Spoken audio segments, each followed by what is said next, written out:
Commonwealth versus Ingolf Tuerk, 20 CR 138. The parties are present, the jury is not present, the matter is on for trial. Good morning. Good morning, Your Honor. All right, so I'm told that all the jurors are in. Did you want to address something, Ms. Beatty? Yes, please. Yes. I'm objecting to the defendant continuing to cross-examine this witness regarding text messages. This witness testified on direct examination to nothing that was particularly opinionated or descriptive regarding the victim or the defendant. He was the recipient of a text message that started the investigation.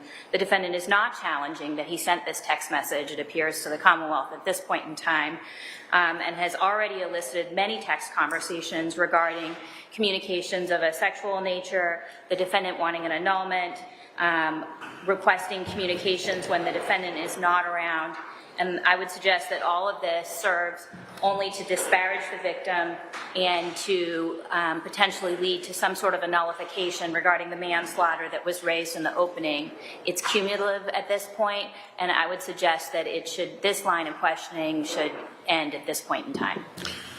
I don't show any surprise over the government's requesting that you shut me down at this point, cross-examining this witness. And my suggestion to the court, and I speak to you as a former trial attorney, you know and you're well familiar with the fact that when you cross-examine a witness, especially a hostile witness, especially a witness that is called for the other side, and you're cross-examining that person, it's almost like, making candy, if you will. There's a time when the candy starts to solidify. You've got to pour it into you know where you're going with your questioning. For them to suggest right now that I'm shut down in front of this jury and sit down like a dunce and just say, okay, I have no further questions, I think is, number one, extremely prejudicial to the defendant. Number two, the government has no idea where I'm going with this. Number three, this guy was up to here with his discussions with McLean as to the settlements, what should I do, he won't settle. Phennanstiehl says, I'll talk to him, let me talk to him. There are significant discussions back and forth with his state of mind, Phennanstiehl's state of mind, talking about the pandemic, statements that are made by Dr. Tuerk as to his fear and concerns about the pandemic, not just can I stay with you. All of these things are all legitimate questions. And I'm towards the end, obviously, of my cross, so I would take a significant objection to being told I can't cross-examine this witness. So just to be clear, I don't think it's the cross-examination in general, correct? No, it's this line of questioning. Right. I would suggest that statements of the pandemic are very different than the line of questioning that's been, there may be other objections to that, but and statements regarding reconciliation and Mr. Phennanstiehl mediating between the parties, that's also a different line of questioning. Okay. So to the extent the cross-examination goes to the victim's state of mind, which we already talked about, that would be permissible. And to the extent it goes to any bias on behalf of this witness, meaning his relationship with Ms. McLean, that's also permissible. However, I think you've already established that he had a close relationship with Ms. McLean. So any further questioning about specific texts with respect to... I caution the court, with all due respect, not to shut me down on the texts between this witness and Ms. McLean, because it goes to the heart of the cross-examination, and he has a right to confront the witness. I know the government is not happy with the way the witness has stood up, if you will, but to suggest that I have to now, in front of this jury, have no further questions regarding text where you know that I am ready to go on that with a fairly short balance to finish off my cross-examination, Your Honor, I would significantly object to being shut down in that regard. I understand your concern. I have a couple of other questions that I'd like to ask this individual, but I ask that the court not close down, if you will, cross-examination. Again, to be clear, my objection is not to questions regarding text messages. My objection is only to text messages regarding what Mr. Reddington characterized at sidebar was an inappropriate relationship between the victim and himself. Well, it is an inappropriate relationship, and So I will take it question by question. Your objection is noted. I think you've established, with respect to the inappropriate messages back and forth, that's been I established. understand that, yep. Okay. Anything else? Nope. Thank you. All right. And who do you have after this witness? Officer Ellis? Okay. All right. And before I bring the jurors in, you prepared to go a full day or almost a full day tomorrow? Yes. Yes. Okay. And if Wednesday is possible also, we could talk about that tomorrow. All right. We'll check on Wednesday. We are moving courtrooms tomorrow. So we'll end at 1 o'clock today. Thank you. Okay? We're going in the small courtroom? We tomorrow? are. Okay. All right. I'll step off and bring the jurors in. All rise.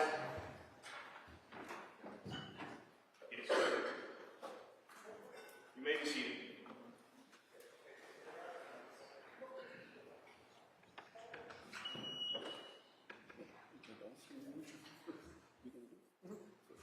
New locking system.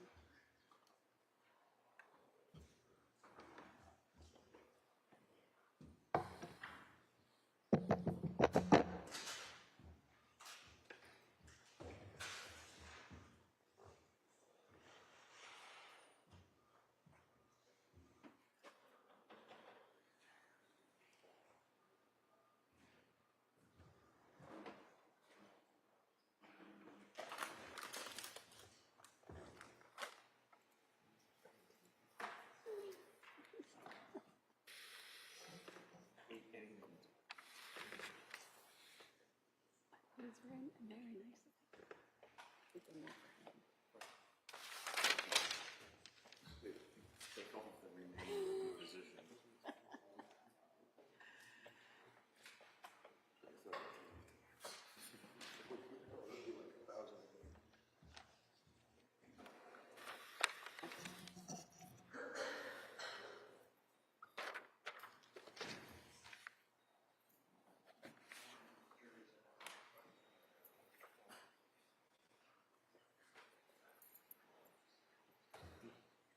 Thank you. I just want this in this, so you can get out. Because you could do 6 months. This is only 6 months. You wouldn't kill him. You'd beat him up.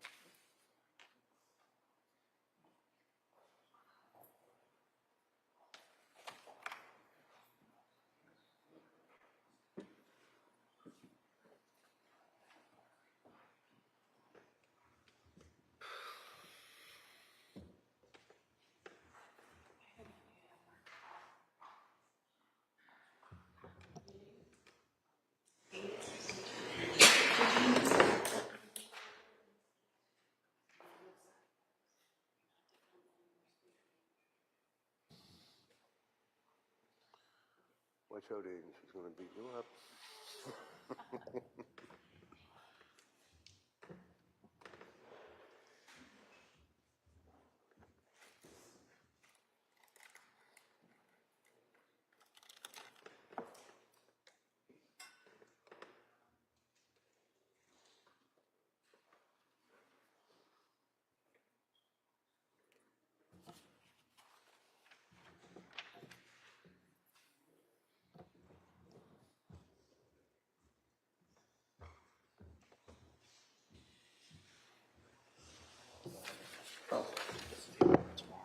Sure, there was something right in between. I lost something in the whole other place. I hate that little courtroom.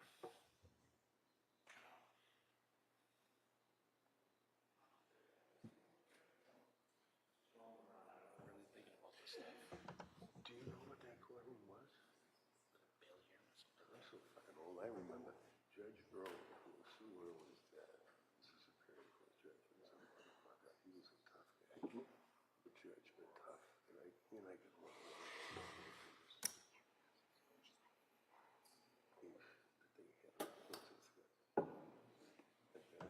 Oh, probation wanted to make little ones. And he was the shit. No, I mean, it's cool. No, so that in the court. Those windows are bulletproof. Trailing the bench. He was afraid somebody was going to snipe at him.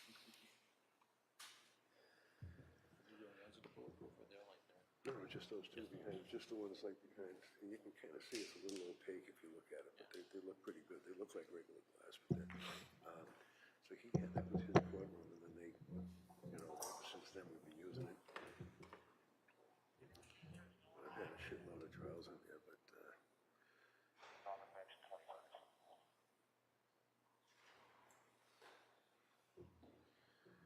you know, I love my, I love the Boston.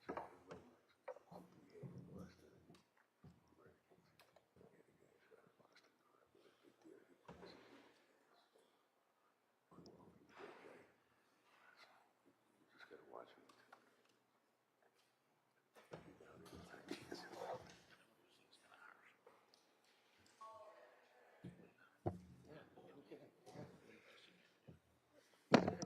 And it's, you know, like, it's to be expected.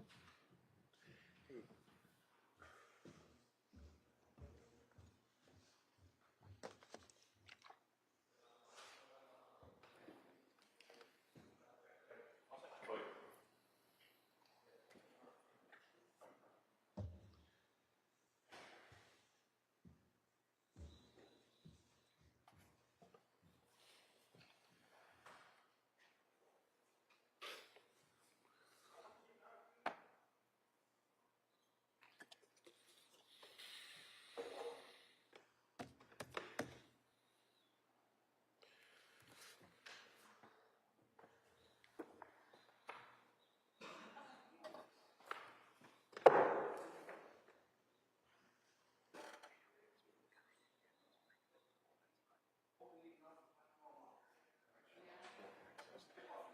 Court, all rise.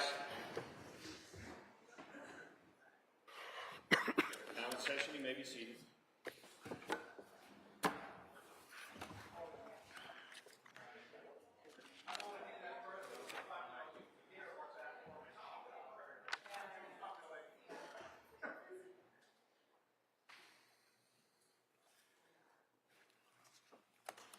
Margaret.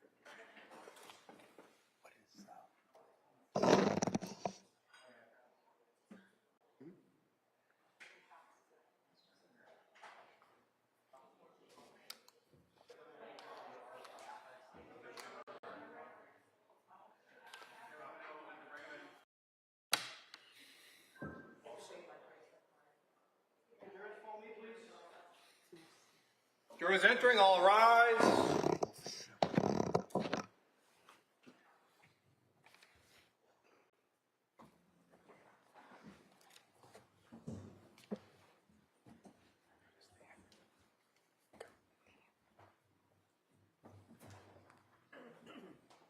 your time, just watch your stuff. Watch your stuff.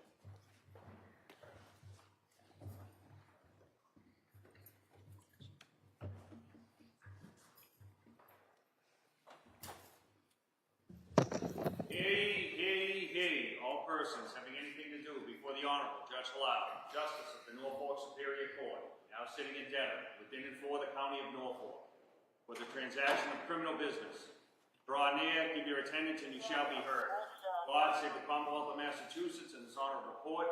This court is now open. You may be seated. For the record before the court is Commonwealth versus Ingolf Tuerk, 20 CR 138. The parties are present. Our 16 jurors are present. The matter is on for trial. All right, good morning, jurors.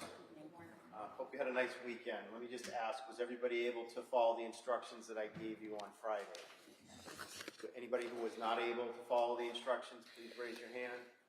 Okay, no hands are being raised. We're going to continue on. We'll take a morning recess today. We're going to break for the day around 1 o'clock.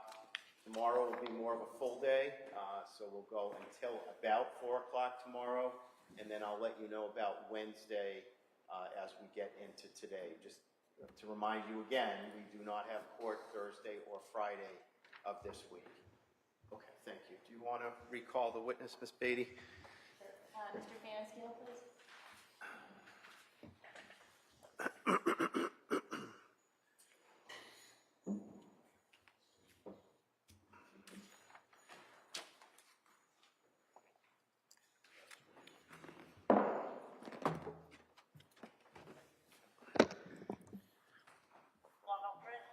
Just take your time. Just watch your step, please. Just raise your right hand. Do you solemnly swear that the testimony you shall give to the court and the jury in the matter now pending shall be the truth, the whole truth, and nothing but the truth, so help you God? Yes. Thank you. All right, good morning, sir. If you could just pull that microphone close to you, if you could just keep your voice up so everybody can hear you. Thank you. Yes, sir.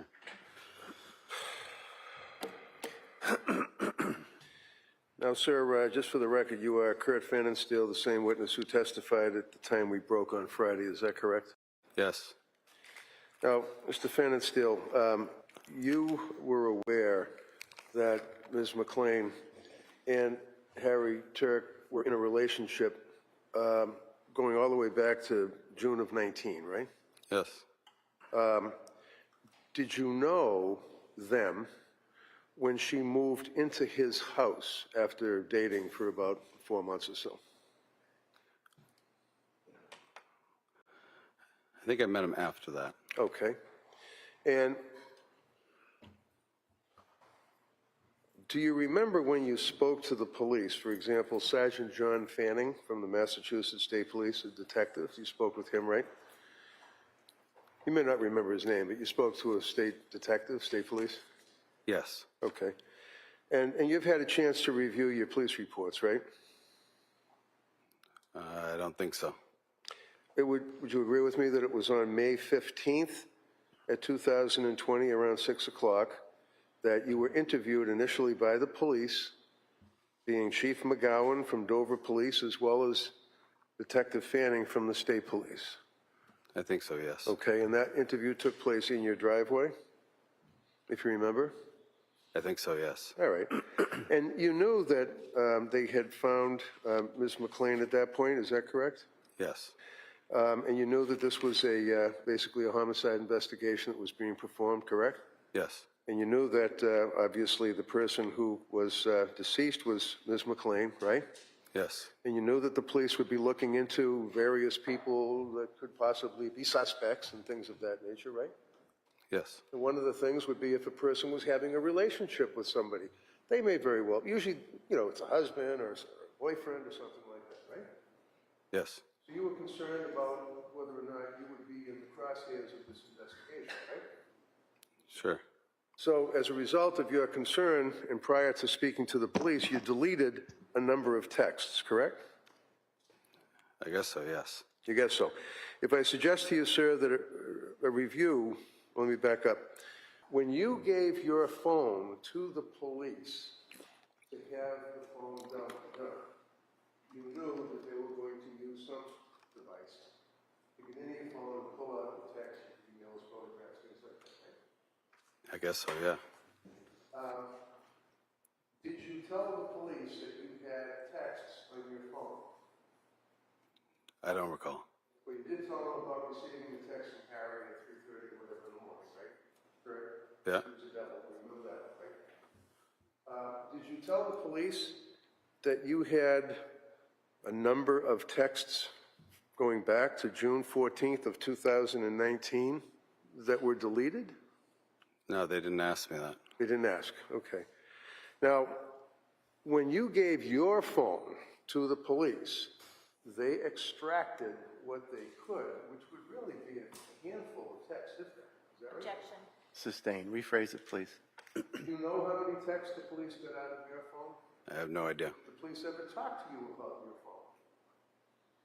No. Did the police ever ask you one question about whether or not you had any type of a relationship with Ms. McLean?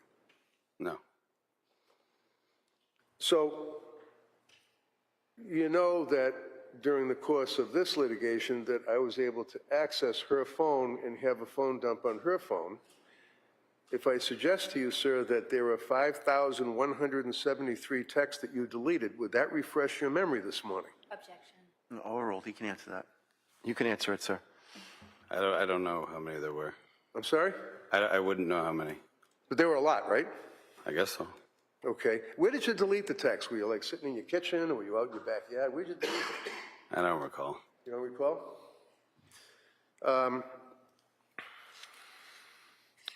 In your conversations, and when I say conversations at this point with Ms. McLean, sir, would you agree with me that there would be warnings between the two of you, if you will, reference to page 439, and this would be November 7th of 2019 conversation.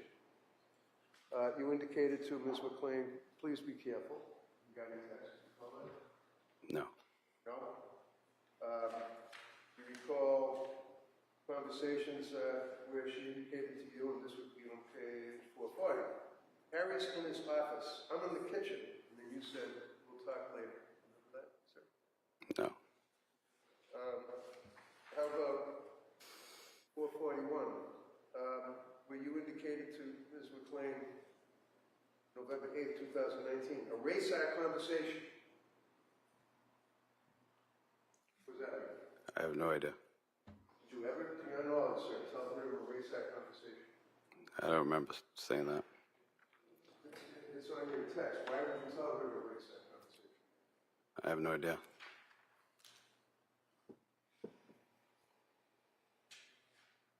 November 17th of 2019, this is representation of representative. You recall, sir, they're texting her and then making reference to texts on the cell, erase mine, please. Remember that? No, I don't.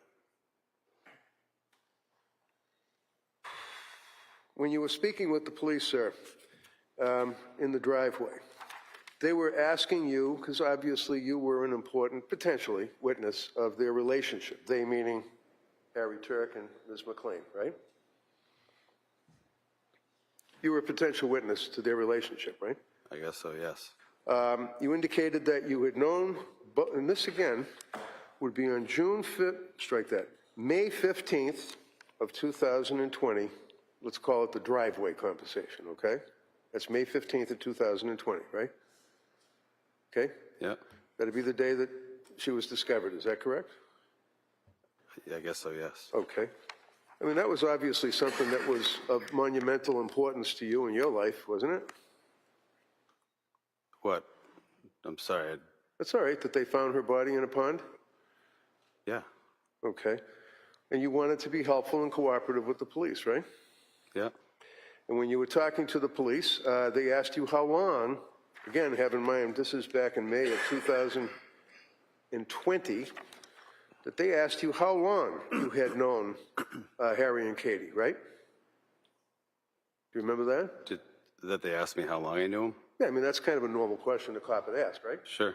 And how long, as of May 2020, had you known him?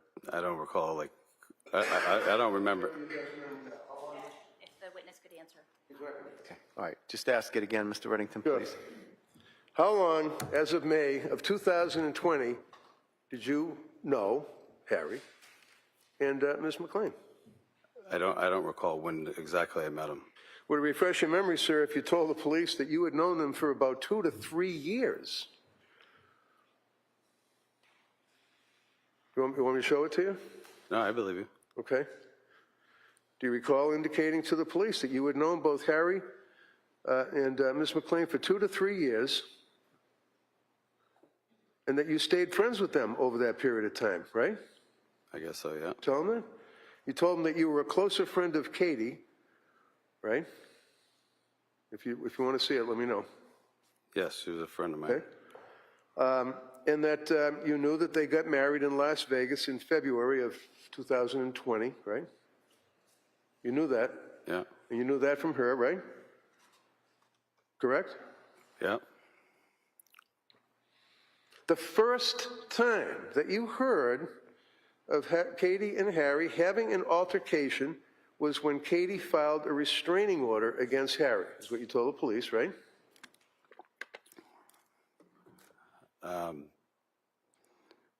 What do you mean? Did they tell me that?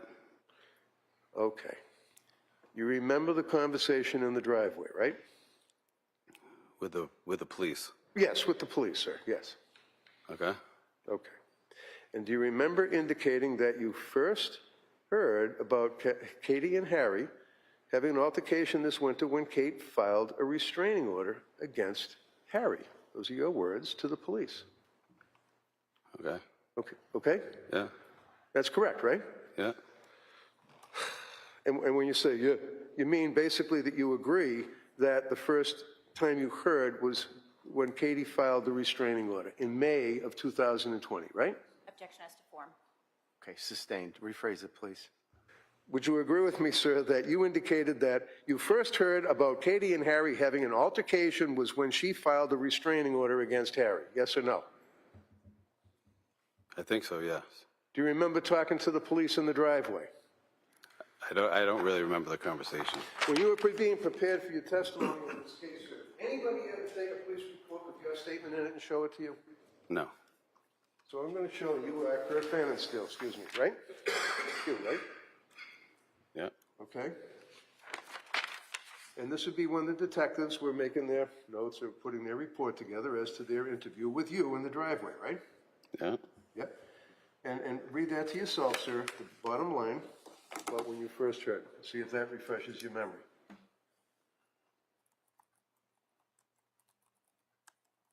Okay. Okay? Does that refresh your memory, sir? Yeah. When was the first time that you heard about an altercation between Kate McLean and Harry? I guess it was on that day. And that day meaning when she filed a restraining order against him. I guess so, yes. And that would be in May of 2020, right? Yeah. I'm sorry, February of 2020. Right? Yes. You guess. But you knew when he was thrown out of the house, right? Yes. Now, you knew that they had been in a relationship, obviously we've established that, in 2 to 3 years, you knew that, right? Yes. And you knew when they got married, right? Yeah. And you knew they were married for about 4 to 5 months, and then she got the restraining order, correct? I guess so, yes. That's when he was ordered out of the house, his house, right? Okay. She stayed in his house with the 3 kids, right? Yeah. And you knew that, correct? Yeah. Because you were over there on occasion, right? Yeah. And how many times have you gone over there? I have no idea how many times. Was it to talk about Reiki? I was there for Reiki, yes. Oh, you were there for, you had Reiki with her in the house? Yeah. How many times did you do that? Once. Objection asked and answered. Okay, overruled. That may stand. So during this period of time, that when I say this period of time, I mean that he is out of the house, fair to say that you continue to ramp up, if you will, the texting with her, right? You texted a lot, right? I guess so, yeah. Okay. Your relationship with Harry, you would agree at least that you were friends. Maybe I think you would say you're not best friends, but you were close friends with Harry, correct? Friends, yeah. Well, he thought you were close friends, right? Objection. Sustained.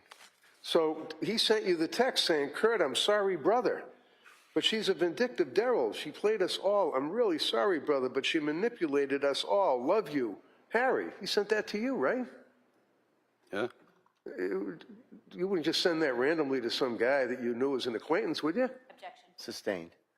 So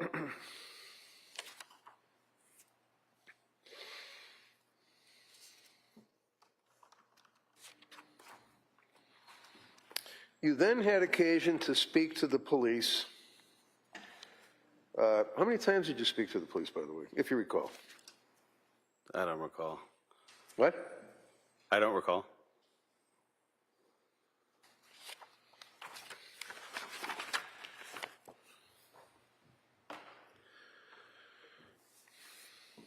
You were texting her back in February of 2020, like on February 22nd, literally about 2 weeks, 3 weeks after he was out of the house, you were texting her, correct? I guess so. Now you, from February of 20 to March of 20 to April of 20 into the beginning of May of 20, you didn't have many texts with Harry, did you? I don't recall. So you recall that on February 22nd of 2020, you were advised by Ms. McLean, this would be page 830, that she had pulled her back and it was sore. Do you remember that, sir? No. Do you recall asking, how's your back? And then saying, when she said it's sore, come here, I'll fix it. I can massage you. Do you remember saying that to her? He was out of the house for 3 weeks. No. Did you talk to Harry at all in that time frame that you recall on the phone? I don't recall. Did you know where he was, sir, other than some nebulous down in Florida? Did you know where he was staying? No. You knew it was at the height of the pandemic, or the pandemic that basically the world was shut down, right? Okay. You knew you couldn't talk to people, you had to wear masks, and you had to social distance. This is before you could even eat dinner behind plexiglass, right? Yeah. Yeah? Okay. Did you talk to Harry at all and find out how he was doing or where he was staying or what? I don't recall. But you stayed in touch with Kathleen McLean, didn't you? Yeah, just as friends. As just as friends. No big deal, right? I mean, you would have the respect for a guy's married wife, right? Correct? Yeah. You wouldn't ask to see her boobs, would you? No. Objection. Well, you did. Objection. Sustained. Excuse me. Can I see the side about that? Yes.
Oh, 889.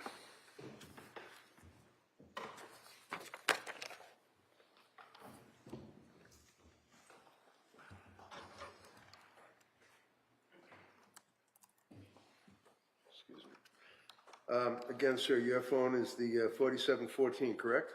Yes. Her phone is the 9407, correct? Yes. And this is page 889. You see that text from you to Ms. McLean, sir? Yes? Yeah. Yeah. And when was that? On 3/2/20. March 2nd of 2020. What did you say to her? I want to see your boobs. I want to see your boobs. Did she show you her boobs? I don't recall. You don't recall? Give me that, please.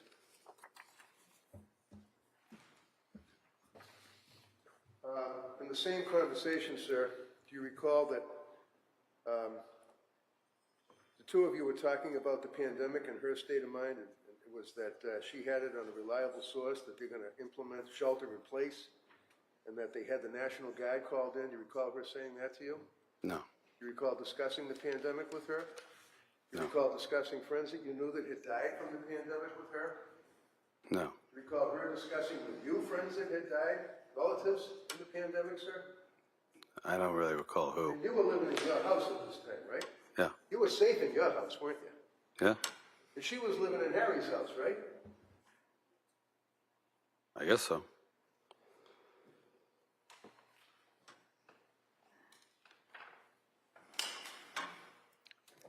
You want to mark those for ID, Mr. Reddington? Yes, Your Honor.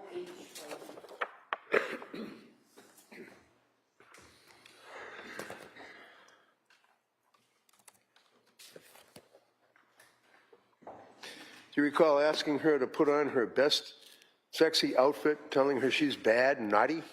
Objection. Sustained. No.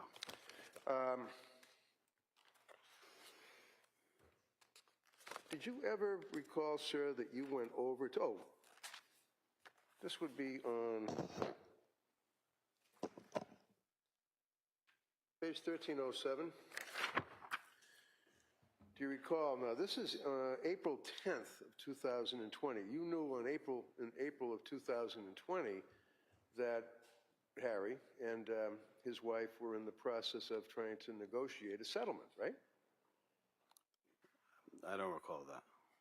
Well, you recall, you knew, let's do it like this. You knew that they were separated, correct? I guess so. You knew he was living out of state in Florida, correct? Yeah. Because you had talked to him. You knew he was living in a trailer, right? Okay. Huh? Yeah, I guess. What?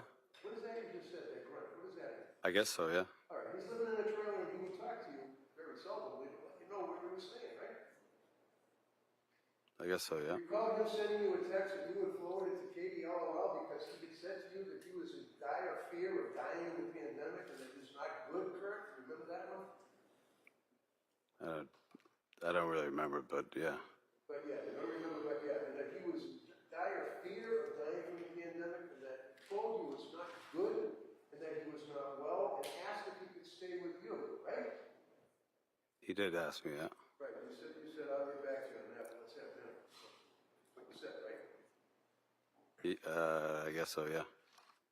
You recall that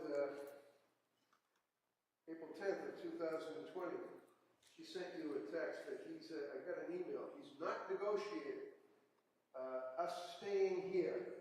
He's not negotiating, remember that? No. When she said to you, us staying here, that would mean her and her 3 kids staying in his house, right? I guess so. And he's not negotiating, and she was upset about that, right? I guess so. And you then responded, come on. Remember that? No. And then she said, so I got to move forward. Remember that? No. And then you said, with what? She said, everything. She said, if he's not negotiating, then this leaves me no choice. And then you went on and said, he's crazy to keep going. You told him, right? You told her. I guess so. And then she said, he'll be broke from lawyers. Did you recall anything about those conversations, sir?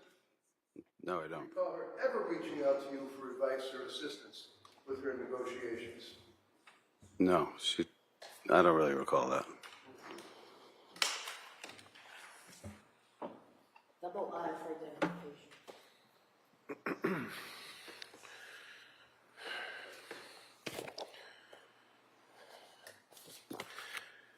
As it relates to her state of mind, sir, on April 21st, when things were really heightening with the pandemic, do you recall, this would be page 1465, that she told you 2 friends' parents died yesterday? Objection. Sustained.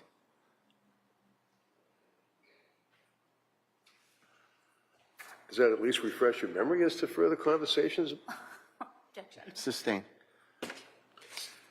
Well, okay, mark for ID, please. Double J for identification.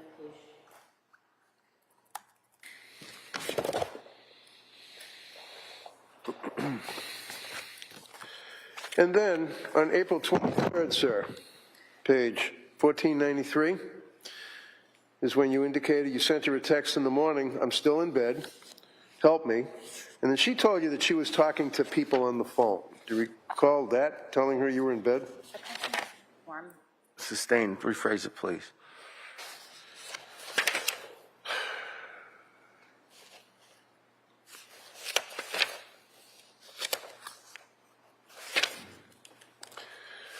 Do you recall, around April, the end of April, you were texting her and started off the morning by saying, I'm still in bed. Do you remember that? No. Do you recall texting her and her indicating, around that time, I'm on the phone, and she was on the phone with a number of people, and you kept asking her when she was going to be able to FaceTime and text you. Objection. Sustained. Good. Sustained. Do you recall during the course of that conversation that you don't recall, that she said, you are so naughty, you're a bad, bad boy. Do you remember that? Sustained. No. Do you recall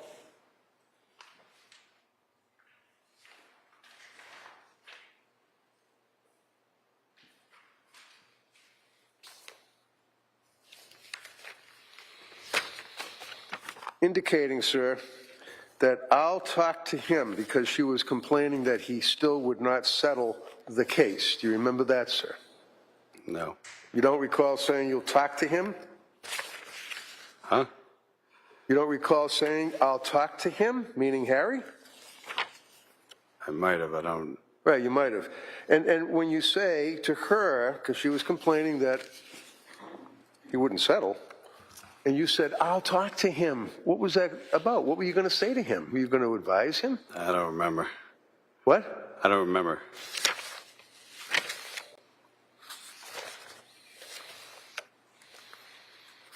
Did you ever talk to him about settling the case, the probate case? I don't recall. April 23rd? No, you don't remember?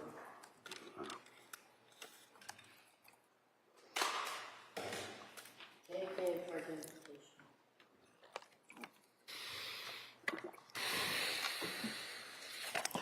Do you recall, sir,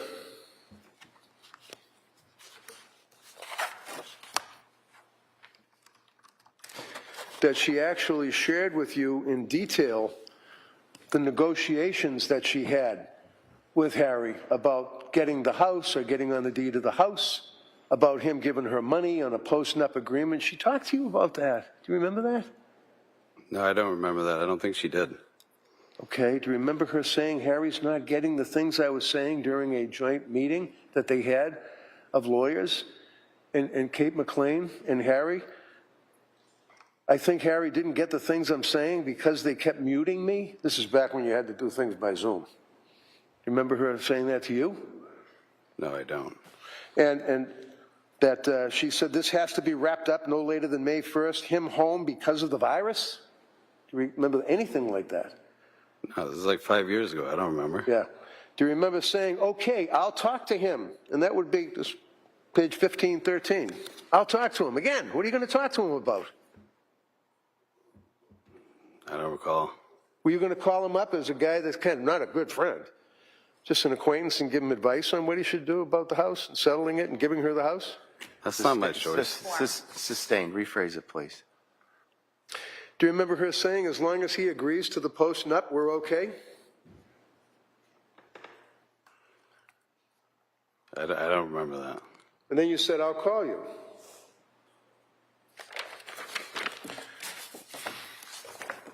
So you have basically, you have no memory, sir, apparently at all, of assisting her in the sense of talking to him about settling the probate case, the divorce between the two of them, right?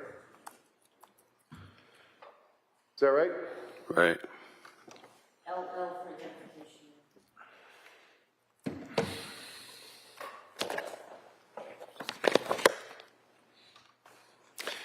Do you recall 1596, where she was complaining that he was complaining about being in Florida, and she said to you, well, he's not trying to take care of 3 kids and a dog, and you're like, right, I agree. And then she said, he has tons of money. Do you remember that, sir? I don't really remember it, but if it says that. What? I don't remember it, but if it says that. Right, and then you say, yup. And that she then said, his state of mind, he's saying he can't stay at a hotel. He's afraid of COVID. And this is back in May 5 of 2020. She's sharing with you, confiding in you, her conversations with her husband that was saying he couldn't stay in a hotel because he's afraid of COVID. May 5, 20. Remember that? I guess he was, yeah. Yeah, I guess he was, because he'd already texted you a couple of times about his death fear about that, right? Yeah. And you said, I agree, is what you said, sir. Right? Yeah.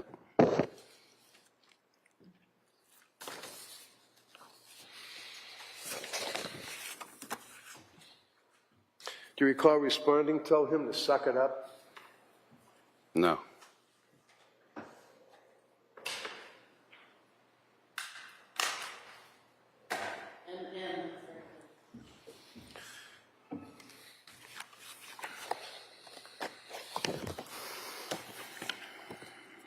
On May 6th, do you recall sending her a text saying, I'll meet you in the garage in 5? Do you recall that, sir? No. Is that one of the days that you recall going to the garage? I don't know why I would have gone to the garage. Okay. Do you remember telling her on May 6th at 6:41 p.m.? And again, 4714 is your phone, 9407 is her phone, right? Yeah. And showing you this, sir. Text. Tell her I'll meet you in the garage. I guess. You guess. And then you said in 5.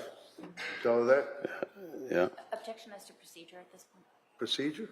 Okay, so ask him if it refreshes his recollection. Does that refresh your memory, sir, that you told her that you'd meet her in the garage in 5? I guess so. Okay? And then when she responded, I'm just too good to you. Do you recall that, sir? Yeah, I see that, yeah. Okay.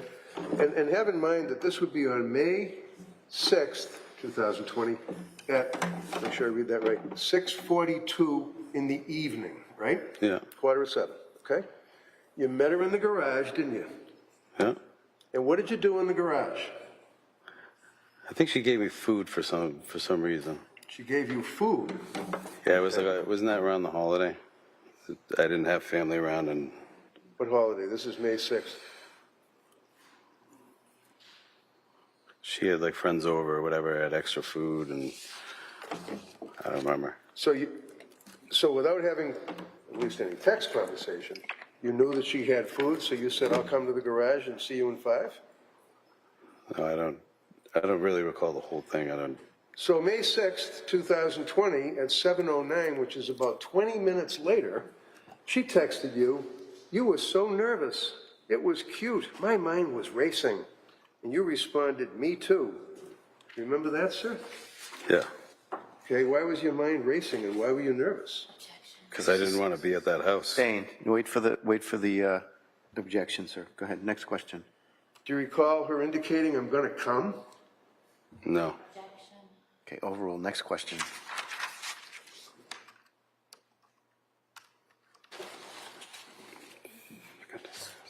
Well,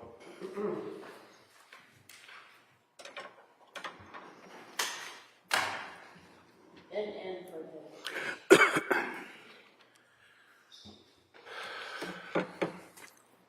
would you agree, sir, that you were in love with Kate McLean? Was I what? That you were in love or had feelings for Kate McLean? Just as friends. Just as friends. Do you recall, and this would be on May 7th, page 1639, texting her, I think you and I are feeling the same. And then you texted again, hello, and then you texted again. Do you understand what I'm saying? Just friends. So when you said, I think you and I are feeling the same, After all this time, you were just friends? I don't know why, but just friends.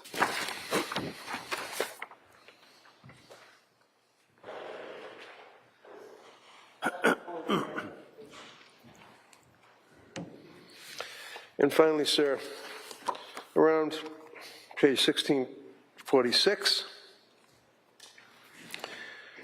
and she's providing you information as to her state of mind about her husband's condition during the pandemic, and I think she's objecting. Ask the question. She indicated to you that she was upset. You said, why? What happened? She indicated to you he's hurt and he needs my help.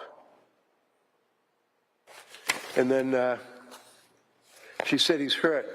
He looks bad. And you asked, how was your visit with him? She said, he looks bad, Curt, very bad. He's on tons of medication, high blood pressure. You said, sad. Yeah, it's more his spirit. It's collapsed. He's different. Objection.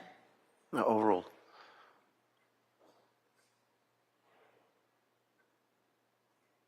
She share that with you, sir? I guess she did. Did you care? Of course, you don't want someone to, be hurting or anything. And then you asked her, how was he towards you? And then she responded, so gentle and loving. Kept tearing up, saying, I love you so much, Katie. I never was made love by him like that last night. And you said, that's good. Do you recall her sharing that with you? I mean, if you say so, there. What? If you read it, yeah.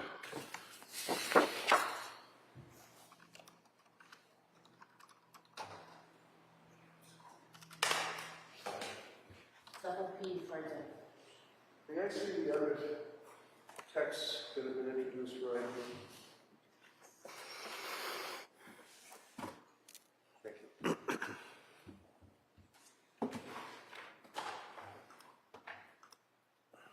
Your Honor, based on the foundation and the fact clearly that this witness has adopted these texts and has indicated they are from his phone to her phone, rather than just read them or offer them in evidence now as a substantive exhibit. Objection. Okay, the objection sustained. May I approach the side? Yes.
questions.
Good morning, Mr. Phannanstiehl.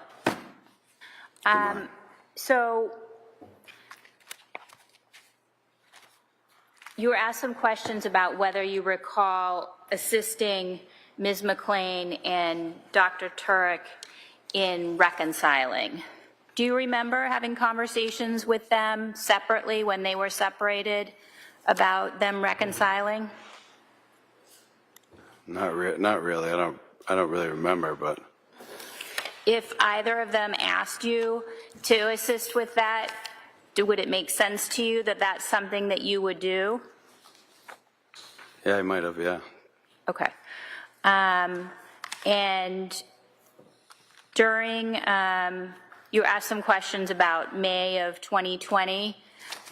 During that time period, do you recall that it was during the COVID pandemic? Yes. And you met with the police in the driveway, and I think you said on direct that that was in part due to the pandemic? Yes. Okay. Normally, would you have invited the police into your home? Sure. Okay. And I think you were asked about May 15th, meeting with the police in your driveway, and Mr. Reddington said that Katie was deceased at that point in time and had been found. Do you remember what day it was that Katie was found? No, I don't. Okay. I'm not 100%. All right. Do you know whether or not Katie was missing or whether or not she had been found at the pond on the time that you met with them? I don't think she was found when I met with them. I'm sorry, can you say that last part? I don't think she was found when I met with them. So the first time you met with the police, she was just missing? Yes, yes. Okay. And the police asked to see your cell phone? Yeah. Okay. And did you understand why they wanted to see your cell phone? Yeah, from the text message that Harry sent me. Okay. And you agreed to provide them with your cell phone, right? Yes. All right. And why do you think that you deleted text messages with Katie? What makes you believe that you did that? I don't know. Do you know if you did that? I don't know when I did it. Okay, but Mr. Reddington asked you a question about deleting text messages. Do you know that you deleted text messages? I'm not sure if I did or I did later on, I think, because I did. I don't know. Later on, meaning after you met with the police? I think so, yeah. Okay. Do you remember that? I think so, yeah. All right, but what we're talking about is before May 15th, before you handed your phone to the police. Had you deleted text messages at that time? Do you know? I don't recall when I. You don't know. Okay.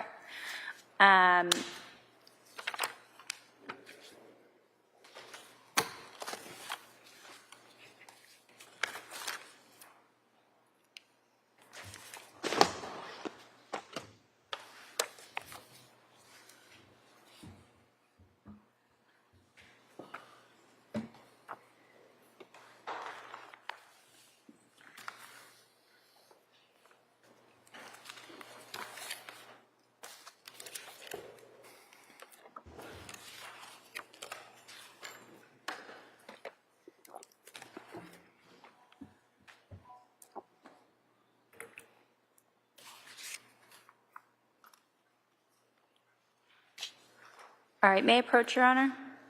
The witness? Yes. Yes.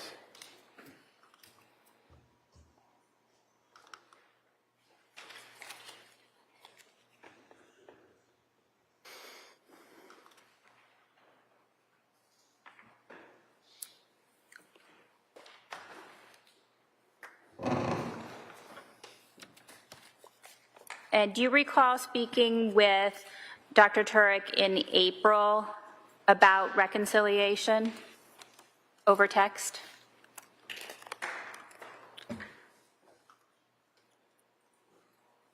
I might have, but I don't remember exactly. May I approach?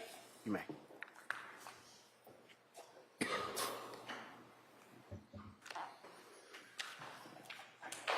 just going to ask you to read this to yourself, starting on page 19 and going to page 28.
And does that refresh your memory about whether or not the defendant asked you to help communicate with Katie regarding reconciliation? Yes. Okay. And do you believe that you did do that? Yeah. You said at some point you met Katie in her driveway or garage and she gave you some food. Would it make sense to you that that was cake? Yeah, maybe. I don't remember what it was. Okay. And then you were asked some questions about asking to see parts of Katie's body. Do you remember that? Yes. And did Katie agree to do that? I don't remember. Okay. May I approach? You may.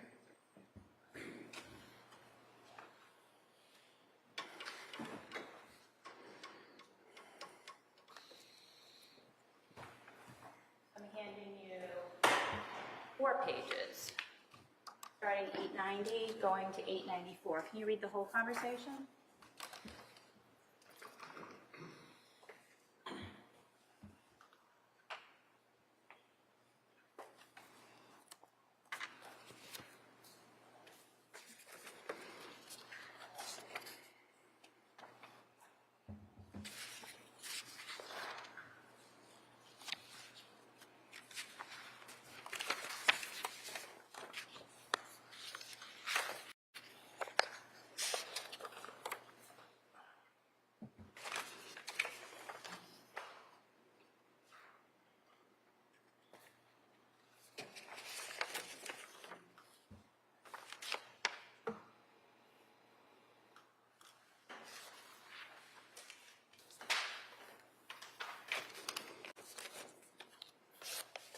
Does that refresh your memory? Yep. Did she agree? No. And you were asked some questions about a conversation about massaging her back. Do you recall those questions? No. Do you recall the questions that Mr. Reddington asked Oh, you? yes. Okay. And did Katie allow you to massage her back? No. Okay. And what did she say about why not? Do you recall? No, I don't.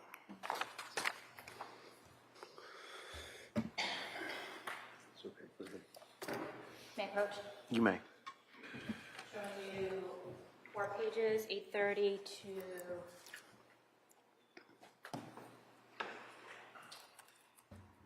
834, 5 pages. You can look at that.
Does that refresh your memory? Yep. What did she say about why not?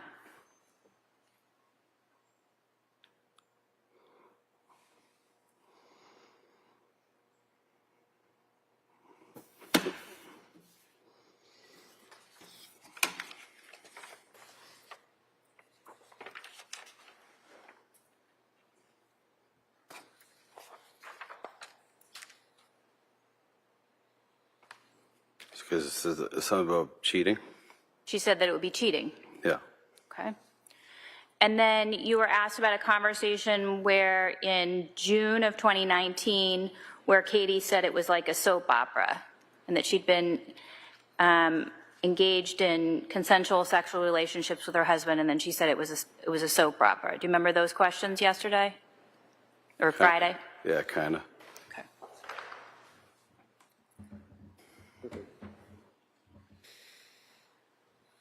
And do you recall the what that conversation was about other than that topic? No. May I approach? You may. Going from pages 73 to 77.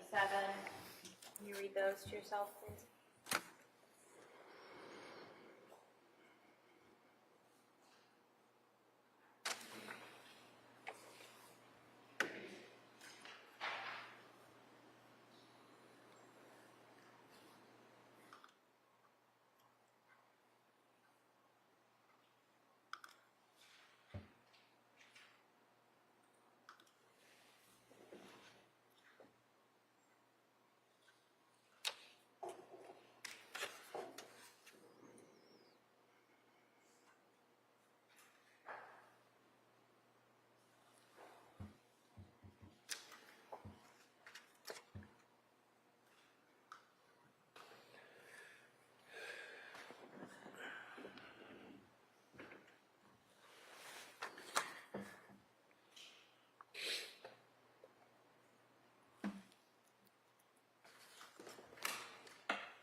Does that refresh your memory about what that conversation was about? Yeah. What was it? About a safe place for her kids so they could finish up school, their IEP. That was what she was concerned about? Yeah. And why was she concerned about that? Because her son had special needs, I think. He had IEP. How did that relate to the conversation with Harry?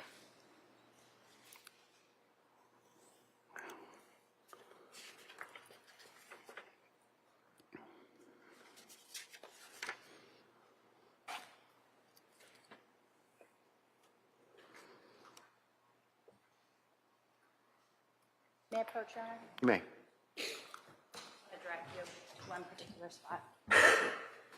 So this one.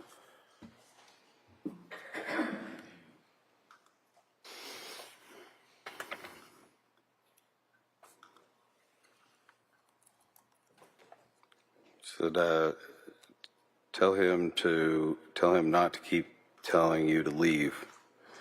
And she said, I have. Okay. And she said, I say that's crossing the line. I have no security, but it's more about the IEP and schools. I was able to get Sam into Landmark. Now he goes Monday. All right. Did you talk with Katie about her concerns about not having somewhere to live? I'm sorry, say again? Did you talk with Katie about her concerns about not having somewhere to live? I'm not sure. You're not sure? Okay. Do you recall speaking with her about her concerns about the children in the Dover schools? Yes. All right.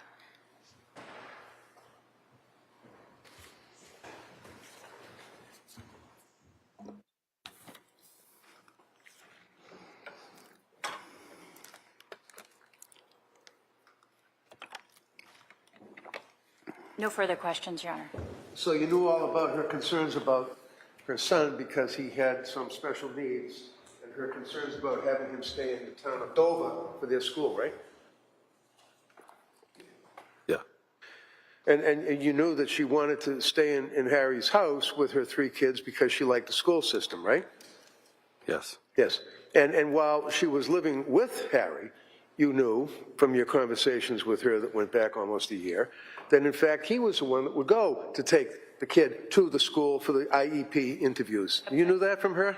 Okay, overruled. He can answer it.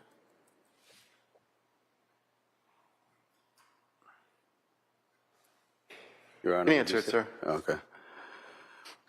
Did I know that he was willing to bring him? Yeah. I didn't know that. And as far as the district attorney asking you a question about, apparently she had nowhere to stay other than Harry's house, you knew that her family had a place in Belmont. You knew that was empty, right? I think that rings a bell. Rings a bell? Yeah, I think it sounds familiar. Sounds familiar. Okay. That's all I got. Okay, you may step down, sir. Thank you.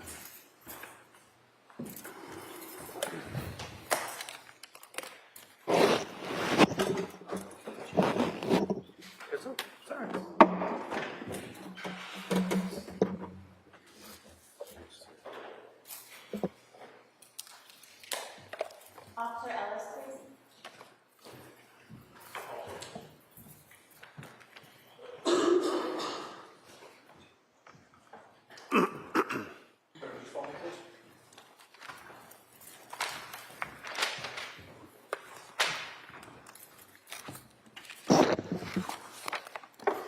Take your time, watch your step, just raise your right hand, face the clerk, please. You solemnly swear that the testimony you shall give to the court and the jury in the matter now pending shall be the truth, the whole truth, and nothing but the truth, so help you God. I do. So we're gonna find this here under here. Good morning, sir. Morning, Judge. Could you do me a favor, just keep your voice up? Sure. Good morning. Could you please state your name and spell your first and your last name for the record? It's Joseph Ellis, Josephellis. And how are you employed, sir? I'm a Dedham Police officer. How long have you been employed by the Dedham Police? A little over 15 years. And what are your current responsibilities? Currently, I'm a patrol officer, so basically handling calls for service and enforcing motor vehicle laws, that type of things. So I'm going to direct your attention to May 15th of 2020. Were you working on that day? I was. And at a certain point, were you dispatched to the residence inn? I was. What time was that? I don't remember exactly what time. Do you remember it being in the morning? In the morning, yeah. Okay. If I said 10:45 approximately, would that make sense? Yeah, that sounds about right. Okay. And did you go alone or with anybody else? I was also with Officer Katie, Okay. And were you in the same cruiser and separate cruisers? separate cruisers. And was that a marked cruiser? Correct. And how were you dressed that day? In a full police uniform. And when you got to the Residence Inn, who did you speak with? Someone at the front desk. I don't recall the name. Somebody who worked for the hotel? Correct. Okay. And what was your purpose in going to the Residence Inn? It was for a well-being check of a Katie McLean. And can you explain what a well-being check is? Generally, like a family member or a friend will call the police to have us get in touch with a person they haven't been able to contact or because they feel there's something out of the norm with them. And is that something that you do typically? It's pretty typical, yes. Okay. And so on this day, what, if anything, did you do? We went to the Residence Inn, spoke with the clerk at the front desk, and were directed to a hotel room upstairs. And did you go upstairs to the hotel room? Correct. And then what did you do? We opened the door. How did you get the door open? There was someone, a staff member up there that had a key card that opened the door. Okay. And before opening the door, did you knock on the door? Yes, we knocked and announced Dedham Police. And when you say announced, what do you mean by that? Kind of loudly, say Dedham Police, just so it could get the attention of the person inside. Louder than we're speaking right now? Correct. And would you knock loudly? Knock loudly, yes. Okay. One time or more than one time? Several times. All right. And did anyone open the door for you? Nobody opened the door, no. Okay. So then what happened? After getting no response, we proceeded to open the door with the key card. And what did you see when you looked into the room? There was a man laying in the bed. Okay. And can you describe the man? He was dressed in jeans and a shirt and wasn't answering to us. Okay. Did you enter the room? We did, yes. And when you entered the room, were you speaking to the man in the bed? We tried to. What were you saying? Ask him if he was okay. And did you get a response? No. Okay. Can you describe his demeanor at that point in time? Kind of moaning, eyes were pretty much closed, just kind of unresponsive. Okay. And do you see that person here in the courtroom today? I do. Can you please point him out and identify an article of his clothing? He's over at the defense table there wearing a blue tie and suit. Your Honor, may the record reflect identification. Yes. And so what happened next? At that point, based on the gentleman's condition, we called for an ambulance. Okay. And did you do anything while you were waiting for the ambulance? Kind of just looked around the hotel room to see if we were also looking for Mrs. McLean, but also just kind of seeing what was going on. Okay. Was Mrs. McLean there? No. All right. And was there anyone else in the room? No. Okay. So what else did you see at that point in time? On the nightstand next to the bed, there was a bottle of whiskey or scotch, and there was a small table that had a kitchen knife on it. Appeared to be some blood on the knife and some bloody tissues. Okay. Did you touch any of those items? I did not. Okay. Was there anything else that you observed at that point in time? No, nothing. Okay. And so what, if anything, did you do next? I think we waited for the ambulance to get there. They started treating him, and I think at some point I called for a detective to respond. Okay. And by treating him, what do you mean by that? The EMTs they're kind of checking his body to see if there was any wounds or what may have caused his condition. Okay. And did you see anything at that point? What's that? I'm sorry. Were you able to make any observations while they were checking his body? He had some kind of superficial cuts on his arms, and they had rolled up his jeans. He had cuts on his jeans. On his legs. Okay. Were you able to see any treatment in particular that they performed? Not really, no. Okay. Did they provide any medicine to the defendant? I believe they gave him Narcan. Okay. And what is that? It's kind of reverses the effects of an opioid overdose. Okay. And is that pretty standard that you would do that, or the ambulance would do that when you find people that are unresponsive? Yeah, when there's a circumstance, kind of when you're not sure about what's causing a condition, you usually give Narcan just in case. Okay. And did that have any effect on the defendant? It did not. And so what happened with the defendant at that point in time? I believe he was placed on the stretcher and transported to the hospital. Okay. Do you know which hospital? I don't recall. No. And what, if anything, happened next? I think we went out to the parking lot because we were told there were two. You went to the parking lot? Yes. And what were you going to do in the parking lot? We were told that two vehicles were in the lot. And what were the vehicles that were in the lot? They said one belonged to Miss McLean and one to Mr. Tuerk. Okay. And did you see those vehicles? I did. All right. And did you speak with anyone in the parking lot? I was approached by a male party, yes. And did the male party identify himself? Yes, he said Stephen Rocca. Okay. And did you have a conversation with him? Yes. All right. And what, if anything else, did you do? Spoke with him, and then that was basically it at the hotel. At the hotel. Okay.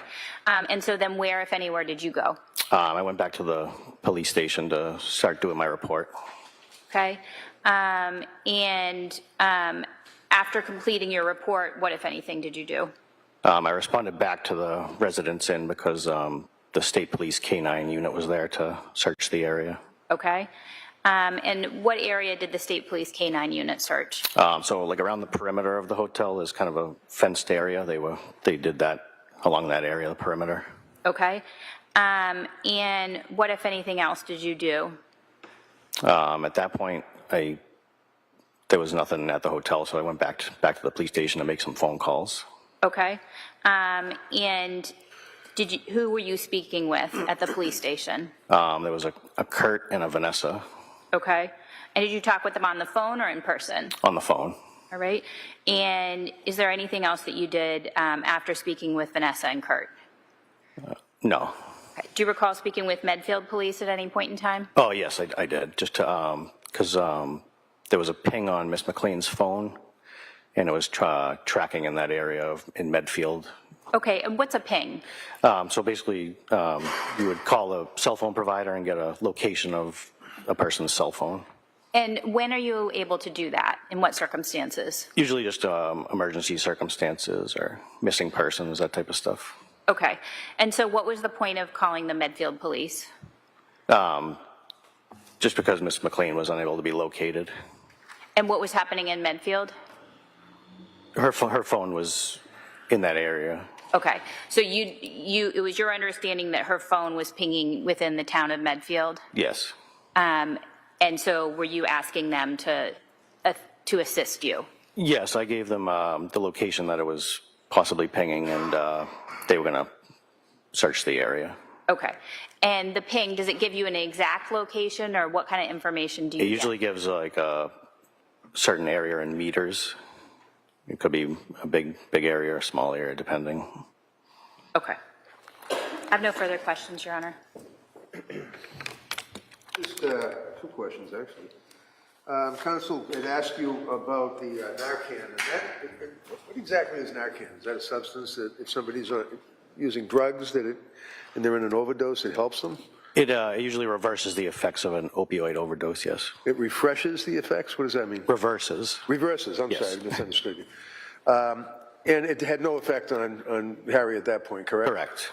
Which would indicate that it has nothing to do with drugs. It's extreme alcohol possibly, but not. Nothing to do with an opioid. Okay. And as it relates to the vehicles, you indicated something to the jury in response to the district attorney's question about the cars that were in the parking lot, one of which was owned by Ms. McLean? I don't know who it was owned by, but I was told that she operated it. Right, okay. So you don't know that both vehicles were in fact owned by Harry and that she was driving them? You didn't know that? I didn't know which person owned them. Okay. That's all I have. Thank you. Nothing further. Okay, you may step down, sir. Thank you.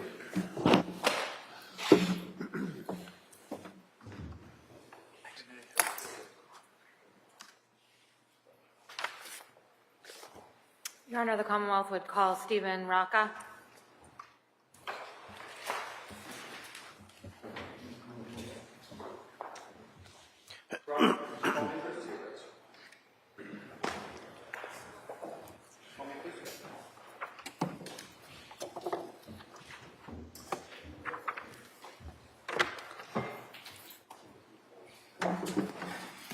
So just take your time, just watch your step, please, okay? And if you're going to raise your right hand, face the clerk over here on the right-hand side, please. Do you solemnly swear that the testimony you shall give to the court and the jury in the matter now pending shall be the truth, the whole truth, and nothing but the truth, so help you God? I do. Thank you. We're not beginning. Thank you.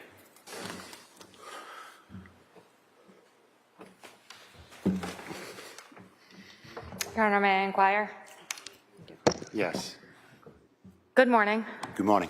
Could you please state your full name, spelling your last name for the record? Stephen Rocca, R-O-C-C-A, How old are you? 56, What's your date of birth? 7/16/1968. Do you work? Yes. What do you do for work? Self-employed carpenter. How long have you been doing that? Pretty much my whole life. Where do you live? I live at 385 Newton Street, Waltham, Mass. Who do you live with? My son, Sam. Are you currently married? No. Have you ever been married? Yes. To who? Kathleen And what's Kathleen's last name? McLean. When did you meet her? I met her back in high school. Did you have any children together? Yes, 3. What are their names? Sophia. And what's Sophia's date of birth? Sophia's date of birth is 7/16/2002. And your next child? Mary Grace.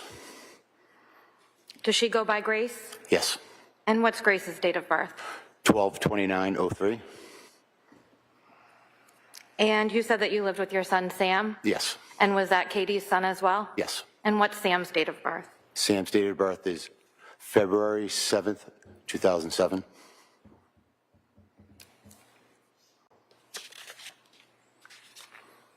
When did your marriage to Katie end? 2011. Where did Katie live after your marriage ended? With her mom. What town was that in? Waltham. Where did your kids live at that time? With her. How often did you communicate with Katie after your marriage ended? Daily. How often would you see her? Weekly. And would that be to exchange the children? Yes. Turning to the beginning of 2020, where were Katie and your children living? Tell me the date again, please. The beginning of 2020. I believe she was living in Sudbury. At some point, did that change? Yes. Where did she move to? I believe to Dover. And who was living with her in Dover? My 3 children, Harry's 2 children, and Harry. And you say Harry, who do you mean? Mr. Tuerk there? And you see him in the courtroom? Yes, I do. Can you please identify him by an article of clothing that he's Striped blue wearing? tie. I'm sorry? A striped blue tie. Your Honor, could the record please reflect identification? Yes. When did you meet the defendant? Probably 2002, 2020. Would you communicate with him separately from Katie? Never. How often did you see him? Maybe when I picked the children up. I hardly ever had any contact with him.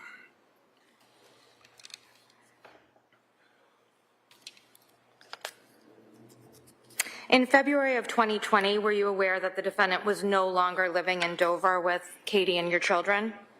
Yes, How did you know that? Katie told me. Where was he living, if you know? Not sure. How often were you communicating with Katie at that point?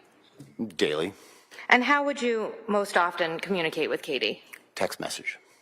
Would you ever speak with her on the phone as well? Times. How often did you go to the house after the defendant left? Once a week. Weekends. After COVID hit in March of 2020, how often did you communicate with Katie? Same, daily. How often would you see the kids once the world shut down for COVID? I didn't. How long did you go without seeing your children? Probably about 3 weeks. Turning to April 17th of 2020, did Katie discuss the possibility of reconciling with the defendant with you? Yes. Did Katie text you an email from the defendant's attorney that you read? Yes. Your Honor, may I approach? Yeah, let me just see counsel at sidebar, please.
Do you recall the substance of that email?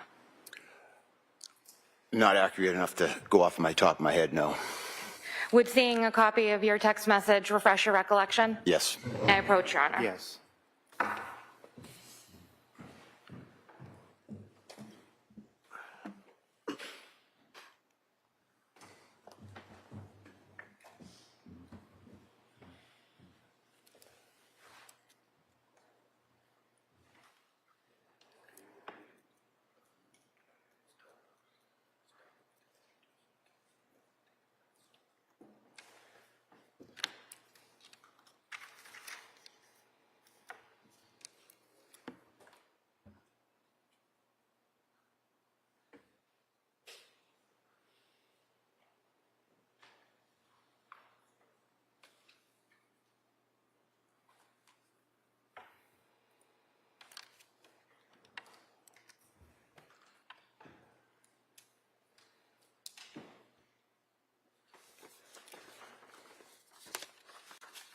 Is your memory refreshed? Yeah. And what was the substance of that email? She was saying, he was saying that he wants to get back into the relationship and he's willing to go to. I'm just going to stop you right there. So when you say he, who do you mean? Harry. Okay. And what's the date on that email? This is like triple level hearsay at this point. I'm objecting to it. Is that an objection? Yes, it is. I apologize. All right, rephrase, sustained. Rephrase the question, please. Okay. And could you just tell me what the date on that email is?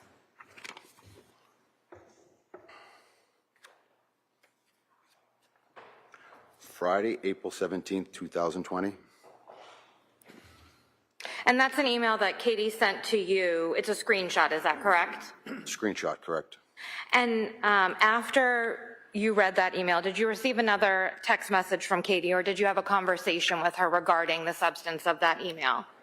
I don't remember. Do you remember discussing the email with Katie? Yes. Do you remember discussing the reconciliation with Katie? Yes. And what were her feelings on reconciling with the defendant in April of 2020? Overruled. Answer? Yes, please. She wanted to get back together so the children have a stable place to be in. On May 8th of 2020, did the defendant return from Florida? Yes. What was your understanding of why he was coming back? Sustained in that phone. How did he get back from Florida? He drove. Did you have any part in that? Yes, I drove Katie half to New York and dropped her off, and she drove back with him. Who else was in the car when you drove Katie to New York? My 3 children. When you dropped Katie off in New York, did you see the defendant? Yes. And at that point, is it your understanding that Katie and the defendant continued to drive back to Massachusetts from New York? Yes. Where did he stay when he got back, if you know? Don't know.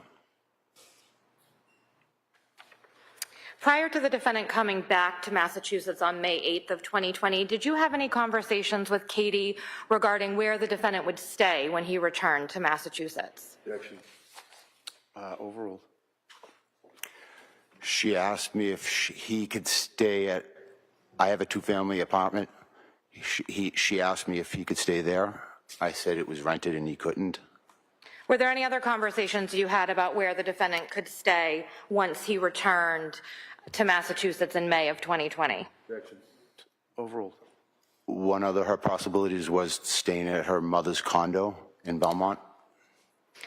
So Katie was actively looking. That was empty. That was empty. I'm sorry to interrupt.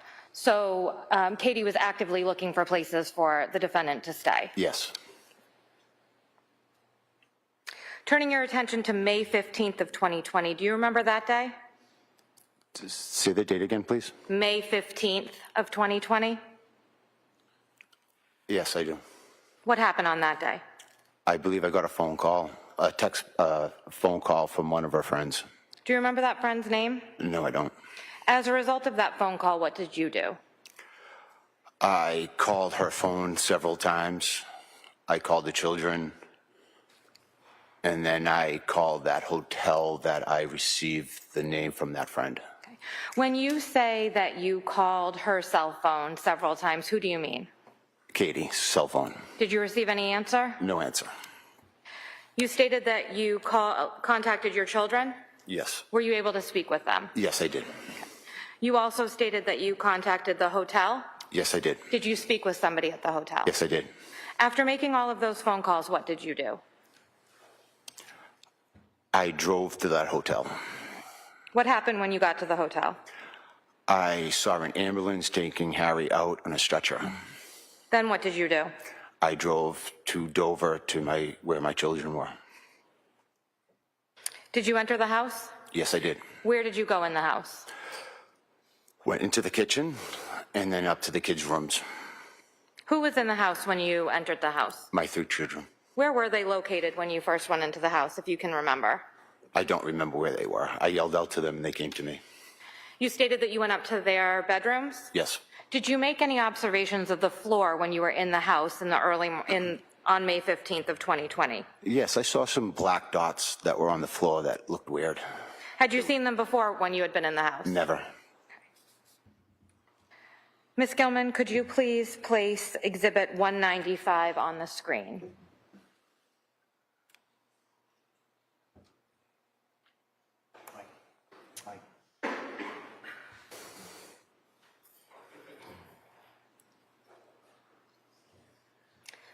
Looking at Exhibit 195, can you please explain to the jurors what those are? I don't know what they were. They were just black dots that were in a pattern on her wooden floor that was in the same pattern every so many inches or feet or wherever they were. So when you say the same pattern, do you mean those 2 dots. 2 dots next to each other? Yeah, then it went a blank space, another 2 dots, a blank space, another 2 dots.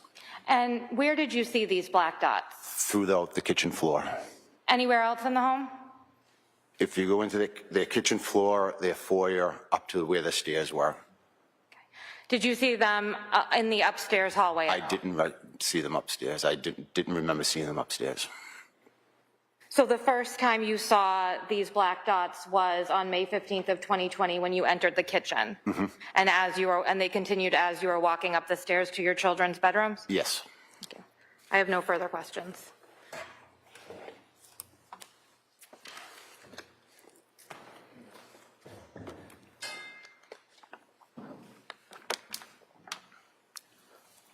So, Rocca, District Attorney asked you a question about Harry living somewhere, and you mentioned something about Belmont, right? Excuse me? You mentioned something about her empty place in Belmont. Yes, I did. Okay. And in fact, sir, you had exchanged text messages with her, did you not? Yes, I did. And she told you that Harry was coming back from Florida at the end of the week, back in May of 2020, right? Yes, she did. She indicated that he needed a place to quarantine for 2 weeks, right? Yes, she did. She indicated that she wanted him to go to her mom's empty place in Belmont, but my family's being hard about it, is what she told you, right? Don't remember exactly what she said, but she was asking about staying there. Okay, but her family was being hard about it. You know, she told you that much. Yes. Didn't want her to, yes? Yes. Okay. And she said, I don't understand why, because the place is empty, right? Yes. A couple of times said, I don't understand what the problem is. So when, like a timeline, did you get divorced from Miss McLean? I got divorced in 2017. Okay. And then she was remarried again, correct? I believe so. You believe so? I'd never seen it. Yes. There's a guy by the name of Chris Foley, right? Yes. Do you remember when she married Chris Foley? No. Did your 3 children live with her and Chris Foley? Yes. And how long were your children living with her and Chris Foley? I don't know. Was it more than a year? Yes. And then she got divorced from Chris Foley, correct? Yes. And she, to your observation, her state of mind was that she didn't get along very well with Chris Foley, correct? Sustained. So when was it? Because you told the jury that it was 2020 that you knew that she and her children were living with Harry, right? 2020, right? I believe that's correct. Okay. If I suggest to you, sir, that in fact it was 2017 that Harry and Miss McLean met online, and it was in March of 2018 that Kathleen and your 3 children moved into Harry's home. March of 2018. 2 years before you're telling this jury you knew that he was taking care of them in his house.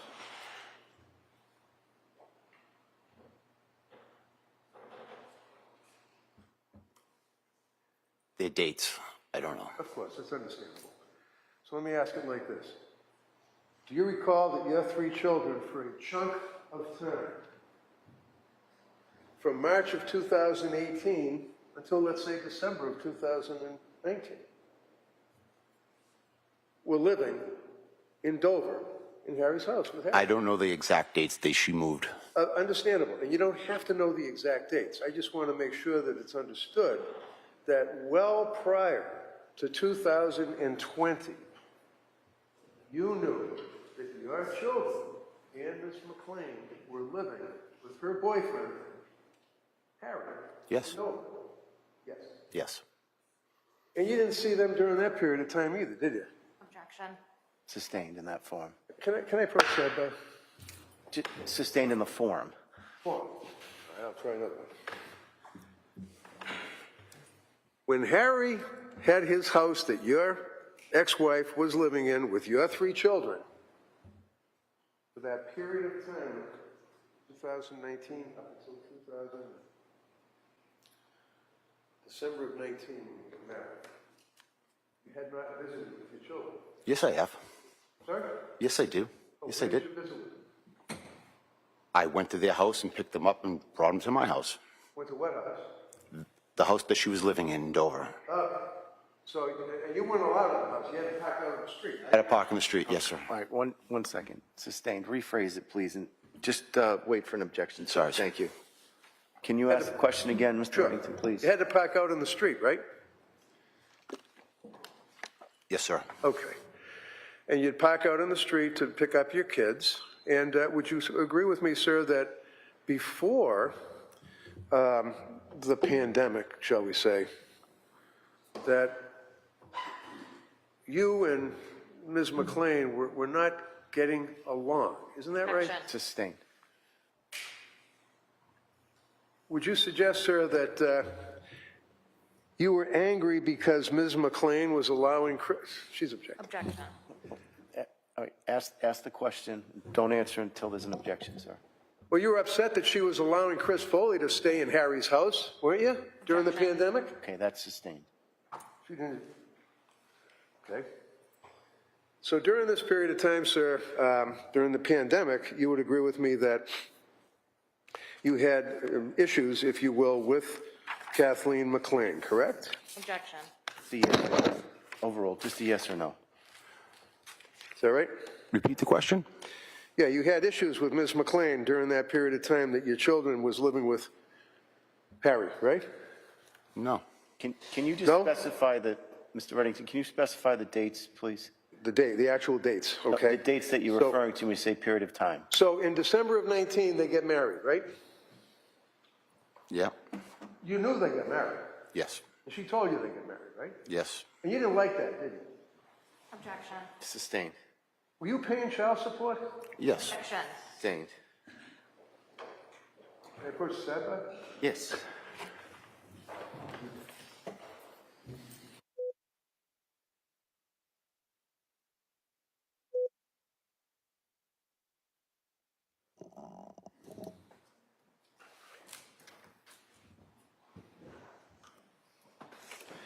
So you knew after they got married, you knew prior to the time they got married, that your children were living in that house with Ms. McLean and Harry Tuerk, right? Yes. Yes. And you knew that, for example, as counsel has already elicited or brought out, that your son Sam has certain issues that require IEPs in the school and things of that nature, right? Yes. A lot of intensive attention, correct? Yes. You never went to one meeting in the school at all regarding your son's condition, did you? Objection. Sustained. Did you know, sir, that Harry would go to the meetings for your son? Objection. Sustained. Did you ever take your kid out in a car, your daughter, and teach her how to drive a car? Objection. Sustained. You know that you did? Objection. Sustained. How old were they at the time? Sustained, sir. Objection. The objection's sustained. You don't answer that. So,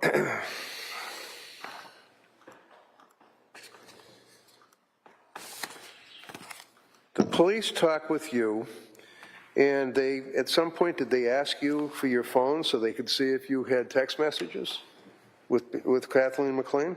No, sir. Did they ever even look at your phone? No. Now, you knew that in December of 2019 that Harry and Ms. McLean had gotten married, right? Or thereabouts. Thereabouts, yes. And they were married for about 4 months, 5 months, right? I guess so. And at some point, they got divorced, right? Or they were in the process of trying to get divorced, right? I guess so. You guess so. During that period of time, sir, did you have occasion to go, when he's out of the house, you knew he was out of the house at some point, right? Yes, I did. You knew that he had, she got a restraining order against him, and he had to leave his home in February 2020, right? Yes. Now, would you agree with me, sir, that your relationship was strained using that term? He's objecting. Objection. Ask the question. Ask the question. Wait 1 second. Okay? That your relationship with Harry Tuerk as the husband of Ms. McLean was strained. Would you agree with that, sir? Objection. The objection is sustained. Kathleen McLean called the police on you on a number of times. Objection. Sustained. I want to approach the side by. Sustained. So you are to disregard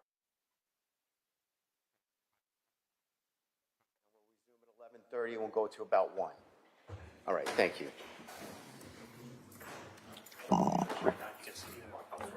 Yeah.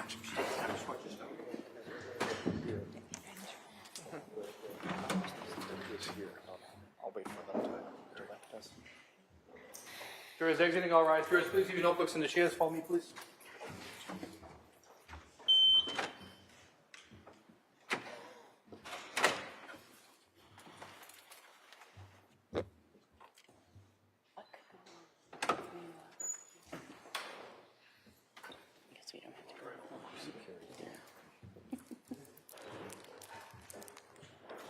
Just give me a moment. I'll be right with you, folks.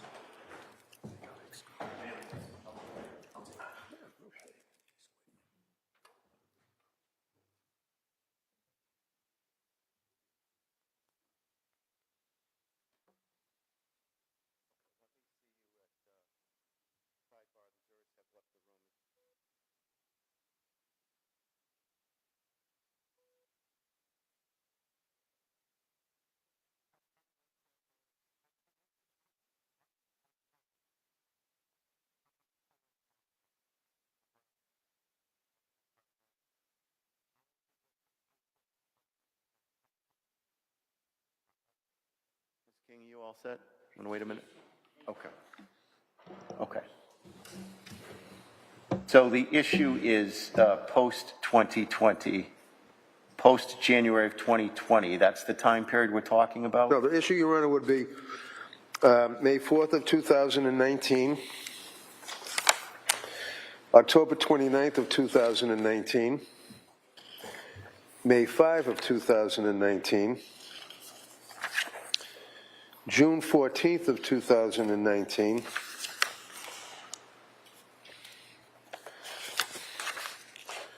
and yeah, so that would be the time frame. What is the proffer? What are you seeking to elicit from this witness? And he stepped out? Mr. The Laughlin? proffer is the bias that... 1 second. Has he stepped out? Yes. Okay, go ahead. The proffer, Your Honor, is the bias that clearly I'm entitled to explore with this witness as it relates to, for example, May 4th of 2019, the Dover Police Department received a phone call. Kathleen McLean found a threatening letter on the front door of her and Ingolf Tuerk, and they obtained the letter.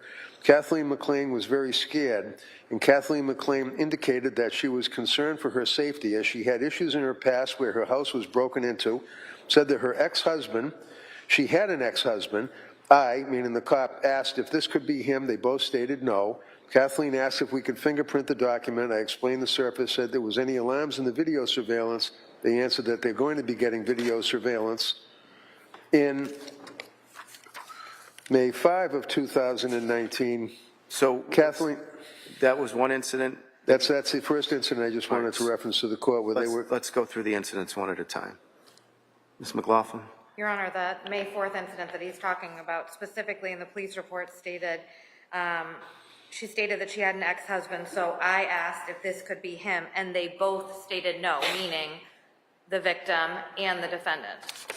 So I don't know how that's relevant, considering they both stated that it could not be. Furthermore, they had the letter fingerprinted, and there were no fingerprints found on it, and he was never considered a suspect in that matter. So I don't believe it's relevant at all.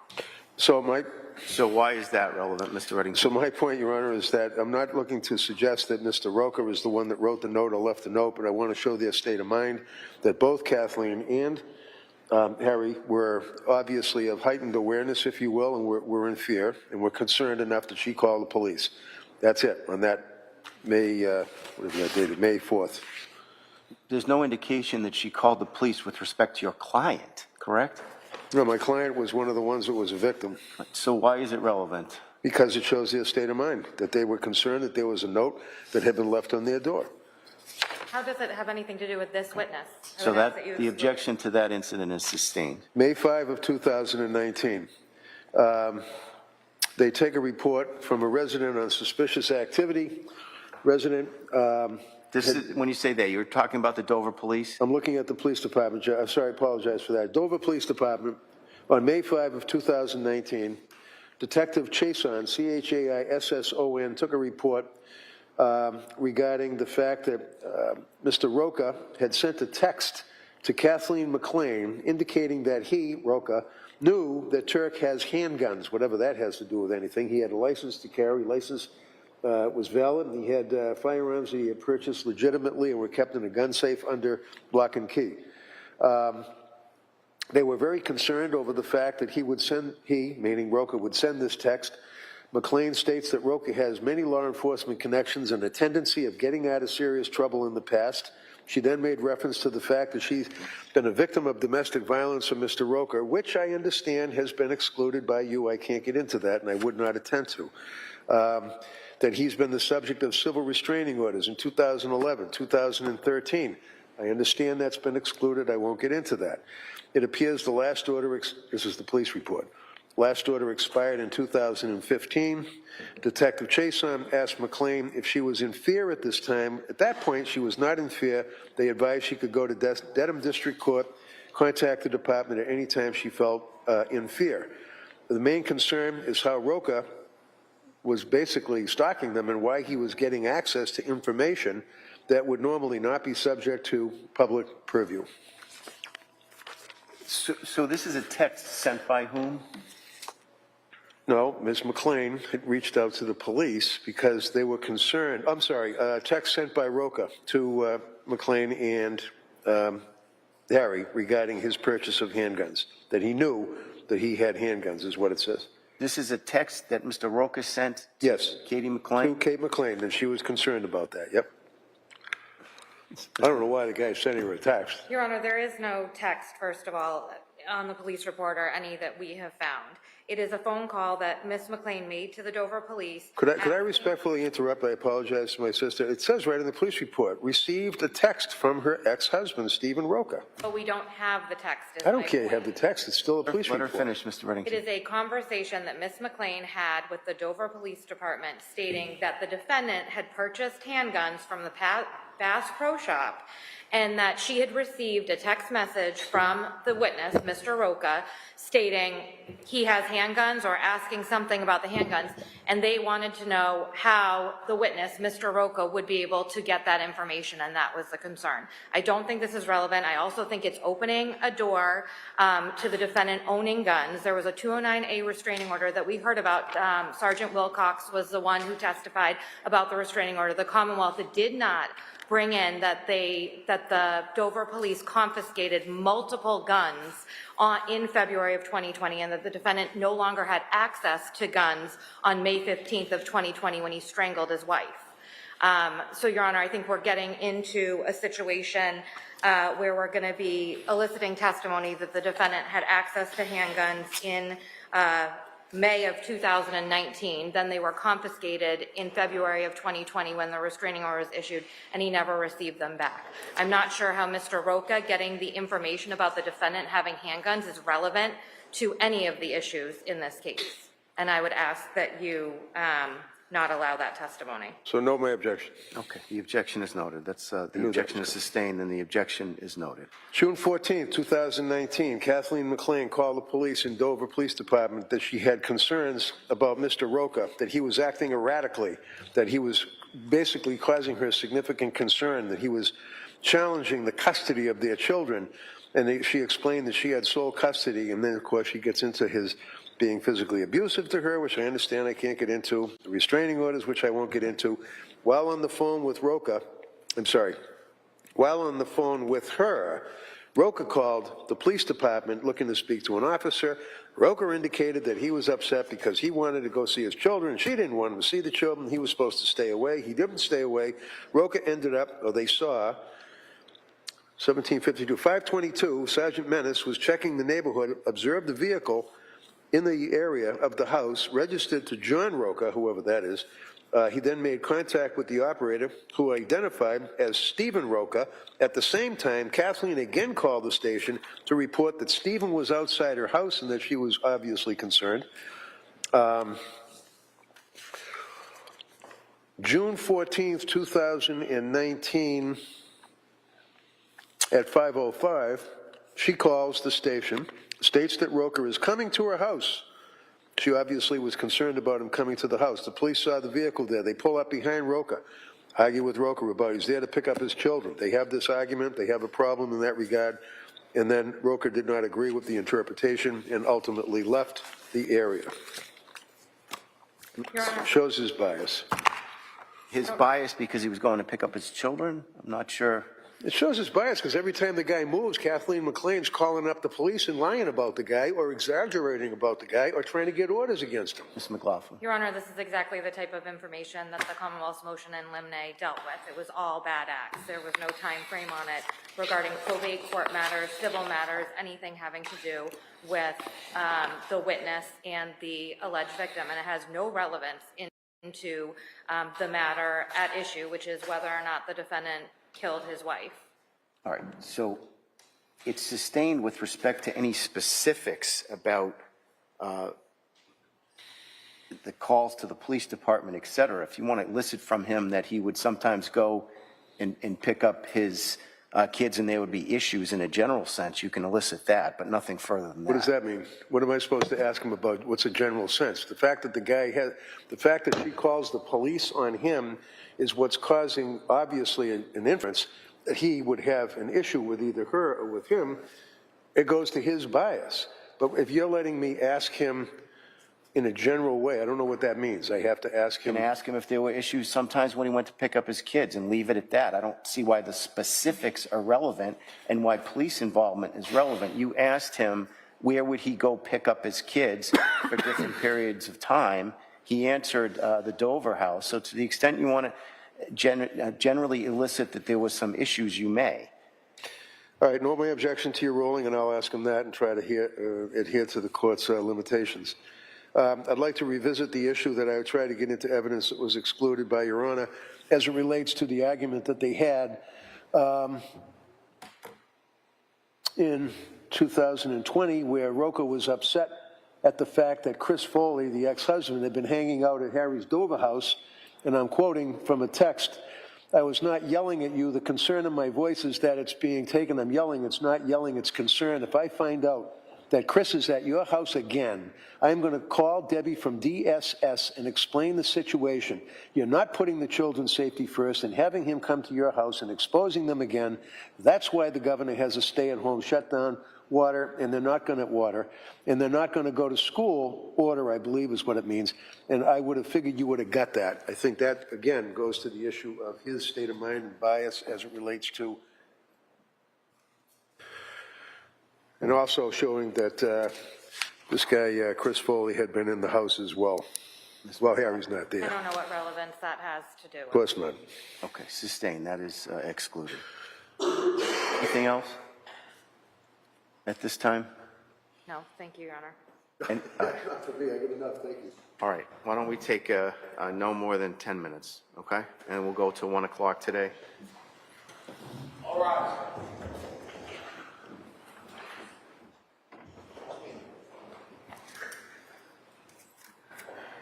This court will stand in recess till about 11:35.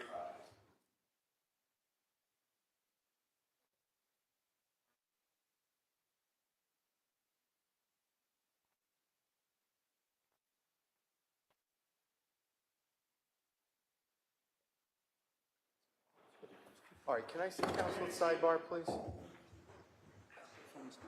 Including Mr. Reddington?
want to get the witness back, or should we wait? Sure. Can we get the witness? Do you mind waiting until No. the jury No. comes in and then recalling the witness? Sure. Just had an issue in another trial. Okay.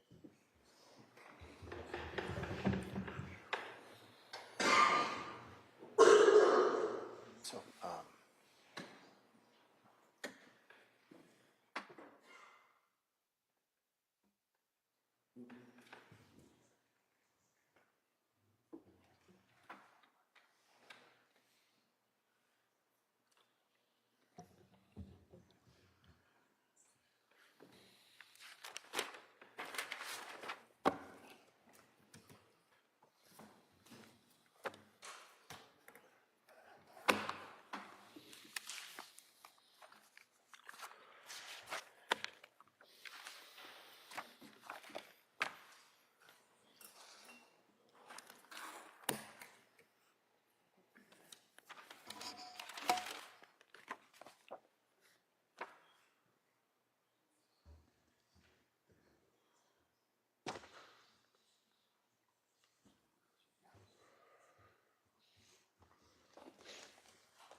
Counsel, while we're waiting, we can check on the 7th, 8th, and 9th about potentially using those as full days. Yes, Your Honor. 7th, 8th, and 9th? Yes. Yes, of course. Works for the Commonwealth as well? Yes. Okay.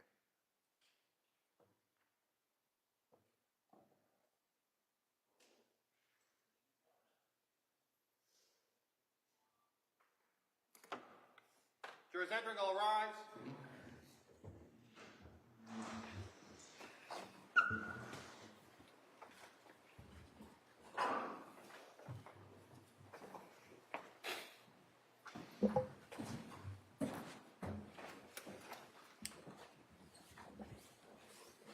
Oh, shit, it's okay, you're fine.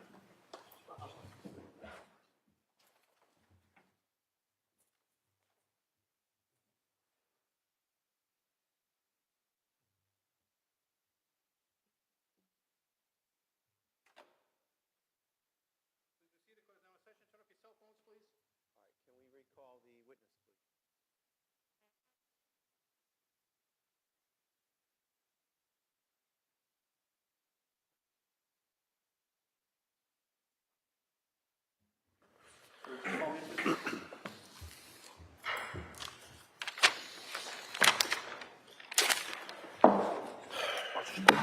Sure.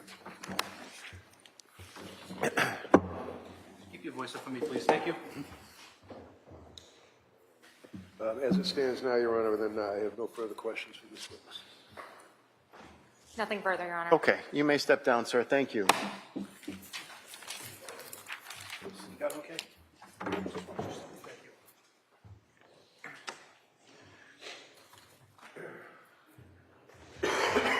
Detective Gonski, please. Can you say the last name again, please? Gonski, Gonski.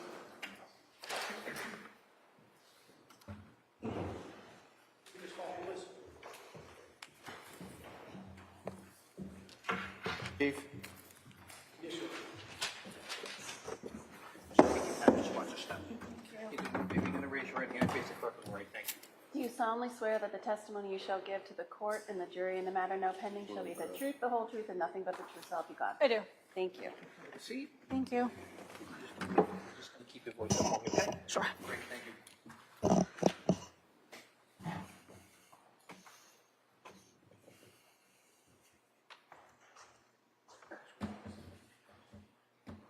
All right, sorry. Go ahead. Thank you. Could you please state your name and spell your first and last name? Deborah Gonski, Deborahahgonski. And how are you employed? with the Dedham Police Department, How long have you been with the Dedham Police Department? approximately 13 and a half years. And what's your current rank? Detective, How long have you been a detective? 10 years. And in connection with being a detective, what are your responsibilities? Any incidents that require further investigation? Directing your attention to May 15th of 2020, did you have the opportunity to respond to the Residence Inn in Dedham? Yes, I did. And when you first arrived at the Residence Inn, where did you go? Initially, I was in the parking lot. Okay. And who did you speak with, if anyone, in the parking lot? I spoke to Officer Ellis and Mr. Stephen Rocca. And about how long did you spend in the parking lot? Just a few minutes. Okay. Do you know about what time it was? 10:42 a.m.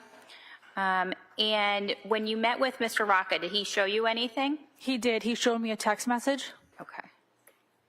May I approach? You may.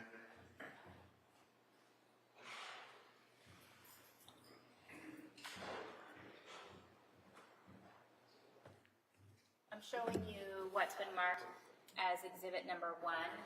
Can you just look at that first message on there? Yes, Do you recognize that text message? I do. What is that? That's the text message that Mr. Rocca displayed to me on his cell phone. All right, you can just close that, thanks. And when you were in the parking lot, was Dr. Tuerk there? He was already in the ambulance at that time. Okay. And so what, if anything, did you do next? I went up to room 228 with Officer Ellis and Officer Katie. And when you went to room 228, generally, what did you see? So I reviewed the room as it was. I photographed the room to document as it was, how we found it. I did note there was a small kitchen table in the kitchenette that had several items on top of it. Okay. And you said that you took photographs yourself? Yes, I did. Okay. If I could move through those at this time, Your Honor? Yes. Can I just shut off the lights? Yes. These are already marked. These are already marked into evidence. If we could start with Exhibit 5, please, Ms. Gilman.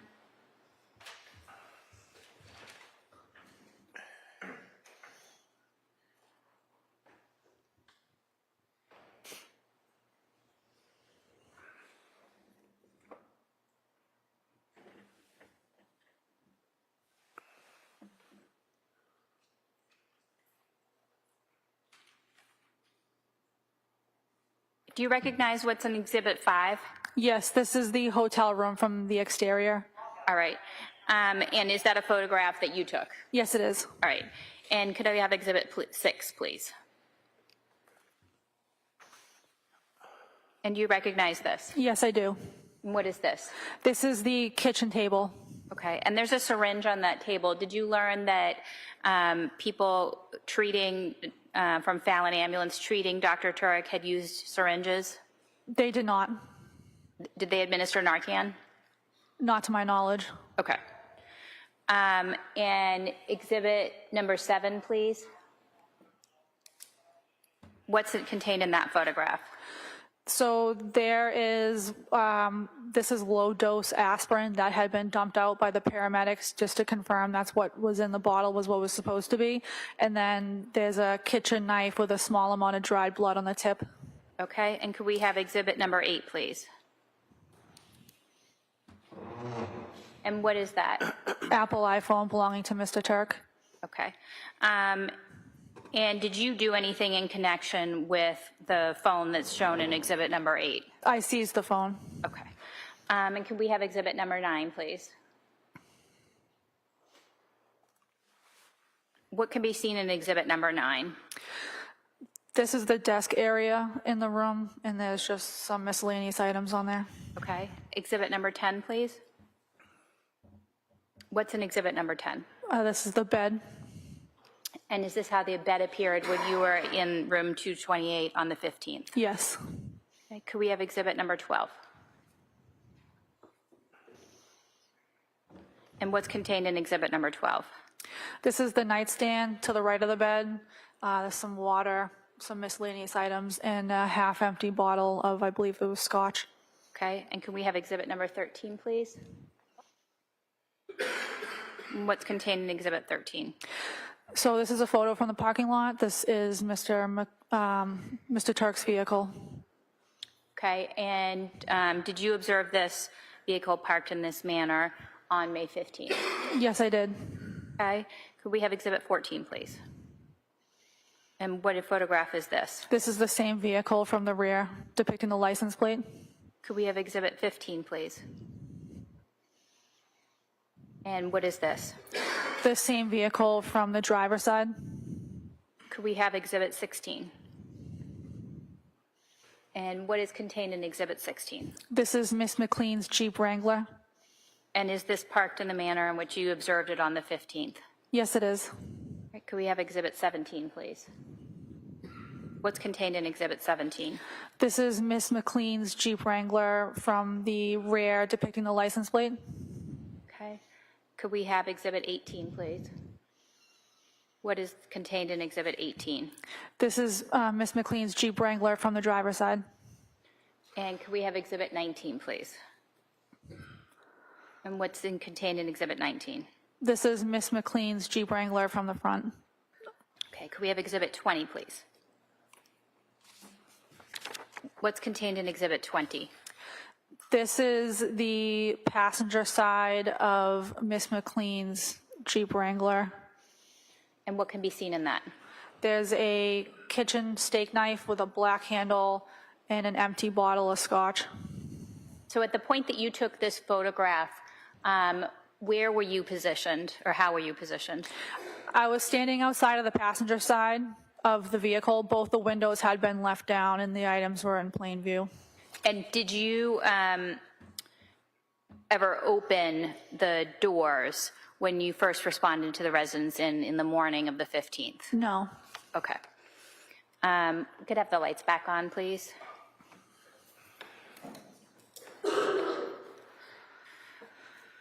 When you were at the Residence Inn, what, if anything, did you do with regard to surveillance at the hotel?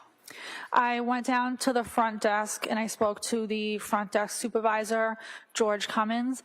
He was able to pull up surveillance video from May 8th at the time that Mr. Tuerk had checked into the hotel initially. He utilized that image to see what Mr. Tuerk looks like, and I had asked him if he could begin reviewing surveillance video from May 15th and from the day prior, May 14th, to attempt to gather Mr. Tuerk's whereabouts. Okay. And was it your understanding that more video was going to be provided to investigators? Yes. Okay. Based on the information that you obtained and what you saw in the room, what, if anything, did you do? I asked Officer Ellis if he can contact our dispatch and have our dispatch center ping Miss McLean's cell phone. And what was the purpose of that?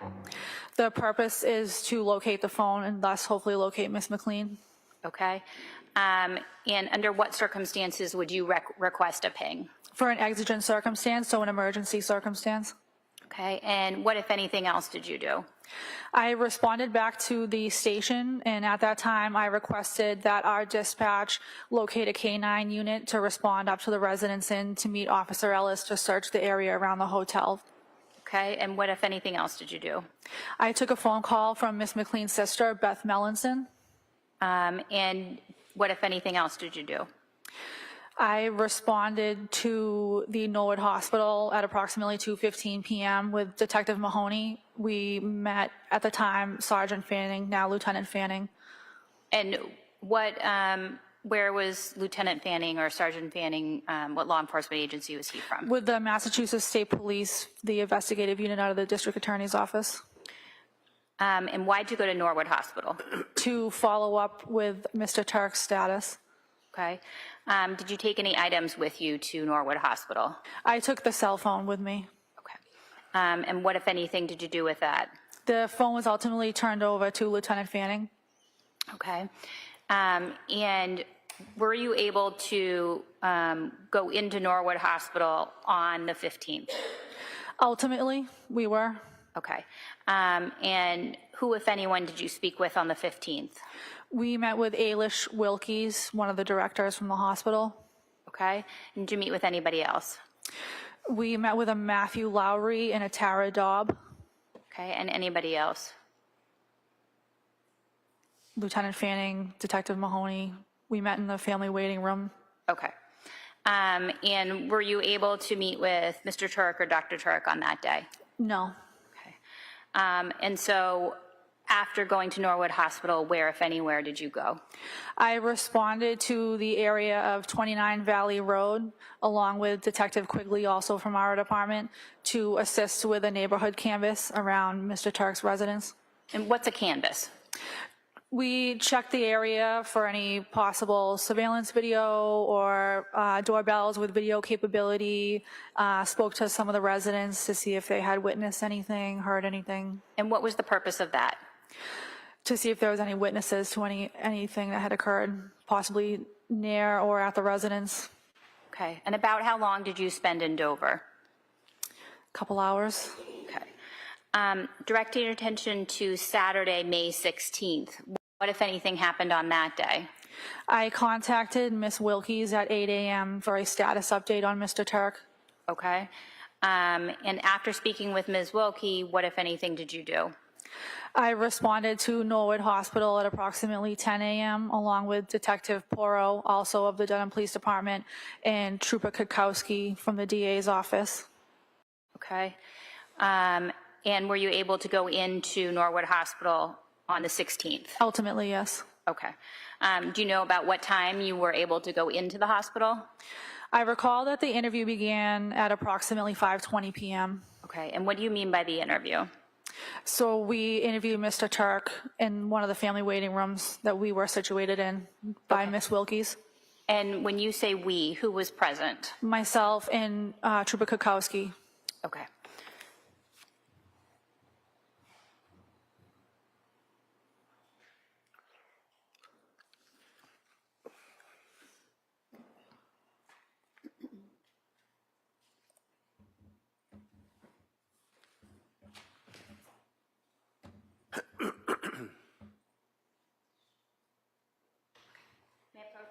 You may.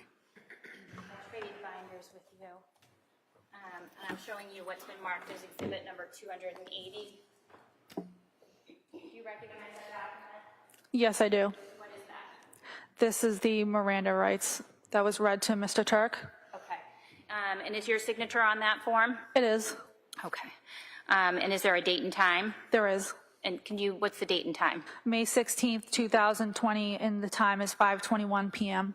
Okay. And how were you and Trooper Kutkowski dressed? I believe Trooper Kukowski was in a suit and I was in regular plain clothes. Okay. And what about Detective Porro? Did he come with you into the hospital? He did, yes. Okay. And how was he dressed? Plain clothes. And is it fair to say that you were in the interview for the first portion of the interview? Yes. Okay. And during the time period that you were in the interview, were you ever concerned that the defendant didn't understand anything that you were saying or Trooper Kutkowski was saying? No. Did you observe, have the opportunity to observe Dr. Tuerk moving? Yes. In what way did you see him moving? Initially, prior to the interview, he walked out from the wing his room was located in and walked into the family waiting room to meet with us. Did he require any assistance? No. And during the interview, where was he seated? He was positioned with his back to the door to the family waiting room. Okay. And did he ever require any assistance in his chair? No. Was it just a regular chair? Yes. Okay. And at some point in the interview, was there a break? There was, yes. And what happened during that break? Mr. Tuerk asked to take a break. It was approximately 45 minutes. The break was 45 minutes? Yes. And what happened during that break? He walked back to the area of his room. Okay. And did you or any other police officer go with him? No. And how did the interview resume? Mr. Tuerk returned back to the family waiting room. Okay. And what happened at that point with you? I remained in the hallway. Okay. And could Dr. Tuerk see you during the time period that you were in the hallway? No.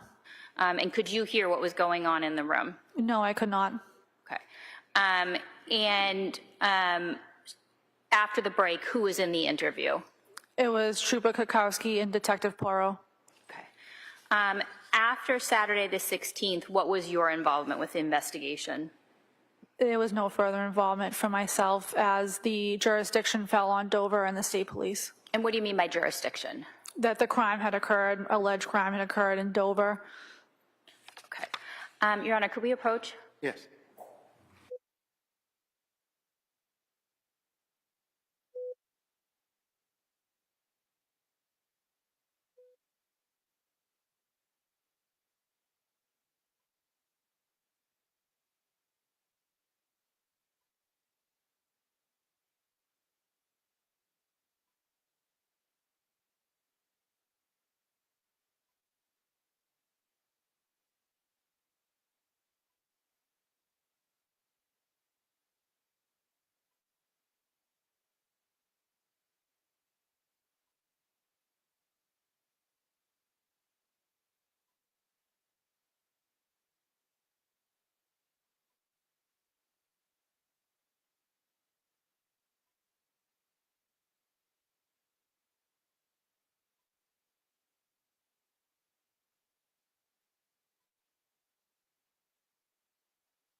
So you can consider this as proven.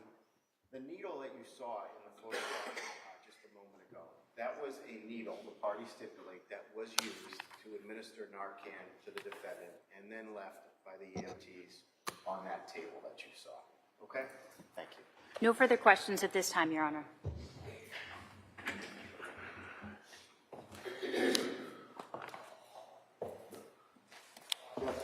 Good afternoon. So I understand you're a detective, is that correct? Yes, sir. And you've been a detective for about, what, 8 years, 9 years? 10 years? 10 years. And that would be in the town of Dedham, or the city of Dedham, right? Yes. And one of the things that you do when you're a detective, obviously, is you detect things. You investigate, and you're looking for potential evidence and things of that nature, right? Yes. You want to keep an open mind at all times, right? Would you agree with me that you mentioned on a number of occasions, could I have Exhibit 17, please?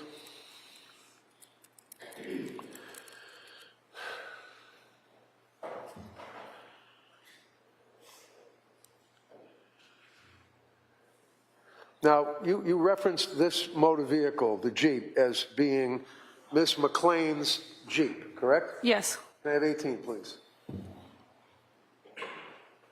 Now, looking at Exhibit 18, you would agree that what you refer to as Miss McLean's Jeep is the white Jeep, and it's parked within the white lines, but it's pretty much far over, if you will, towards the red, correct? Yes. And you know now, in the course of your investigation on this case, that in fact it was not Miss McLean's Jeep, that it was Harry Kurt's Jeep, right? I was advised that it was Miss McLean's Jeep, but she drove. Okay. In any event, did you know that in your investigation that Ms. McLean was living with, you can put the lights on, that was living with Harry Tuerk in his house in Dover? Yes. Did you know that they were boyfriend and girlfriend for a period until they get married? I didn't know how long they dated for before they got married. Did you know they were married for about 4 or 5 months tops and then they got divorced, or they wanted to get a divorce? No. So when you're investigating the case and you see the white Jeep Wrangler parked in the parking lot, did you look inside that vehicle? From the window. Okay, so you really didn't open the door and look inside it, but, No. okay. You indicate that on the 15th, I believe, that you went to Norwood Hospital initially, is that correct? That's correct. And you could not meet with the defendant, is what you said, right? That's correct. Now, why could you not meet with the defendant? Because he had still not woken up yet. He was still unresponsive as far as we were advised. All right. And you know that when he was admitted to the hospital, that in fact, he was more than unresponsive, he was almost in a coma. I don't know what state medically he was in, how severe or not. All right. So as a police officer now, you know, even though you're in plain clothes, you still have the gun and the badge and all of that, right? Yes. And you're with the state police and you're going to the hospital to try to get a statement from him, right? Yes. And one of the for example, one of the things you guys do is you tell people you have a right to remain silent, right?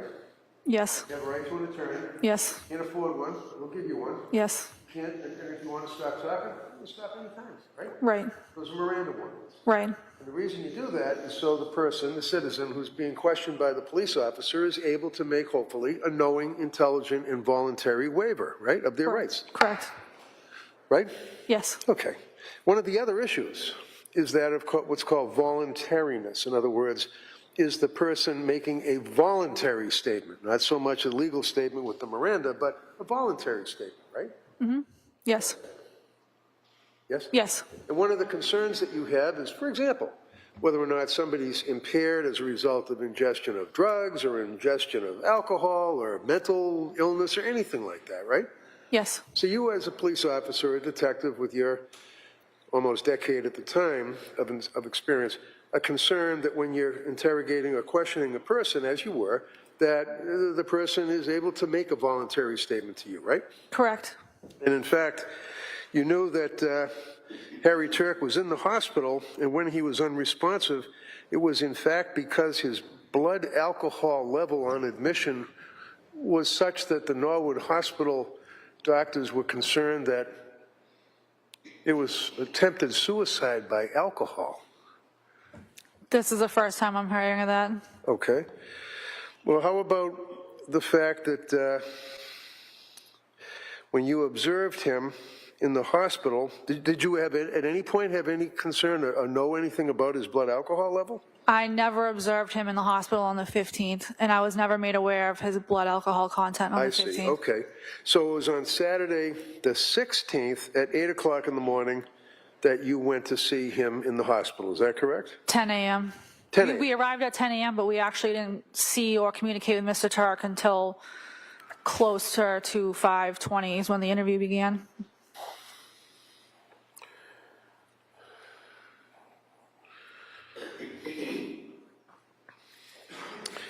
Okay, so your initial effort on May 16th would be that you reached out to Ms. Wilkies, is that right? Yes, I reached out to Ms. Wilkies at 8 a.m. for a status on Mr. Tuerk. Excellent. And Ms. Wilkies advised you that he had actually woken up around 1 o'clock in the morning, is that correct? That's correct. And he was asking for water, right? That's correct. So you guys go over to speak with him in the hospital that morning, right? Yes, You we went over arrived. to question him. Yes, we arrived at about 10 a.m. And I guess the questioning was in two parts where it was broken because he wanted to take a break and you guys were pretty good. No problem, let him take a break. Yes, he requested a break.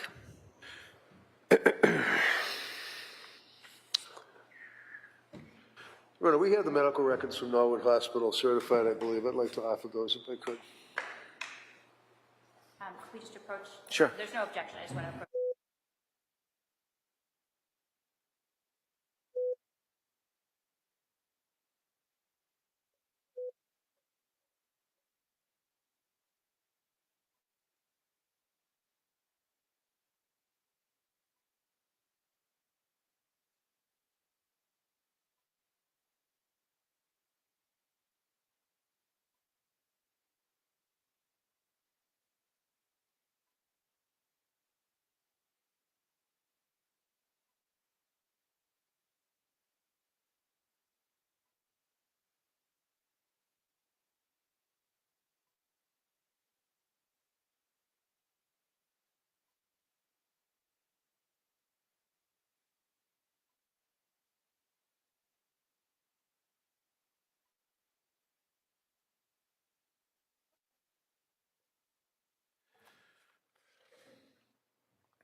When you were speaking with Harry, did you notice, I know the EMTs had been treating him, did you notice that he had all sorts of like linear cuts and scratches on his arms?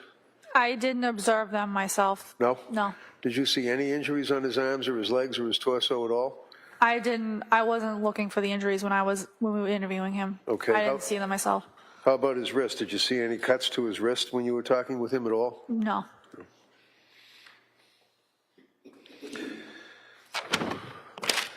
That's all I have, Your Honor. Thank you. Nothing further, thank you. Okay, you may step down. Thank you. Thank you, Your Honor.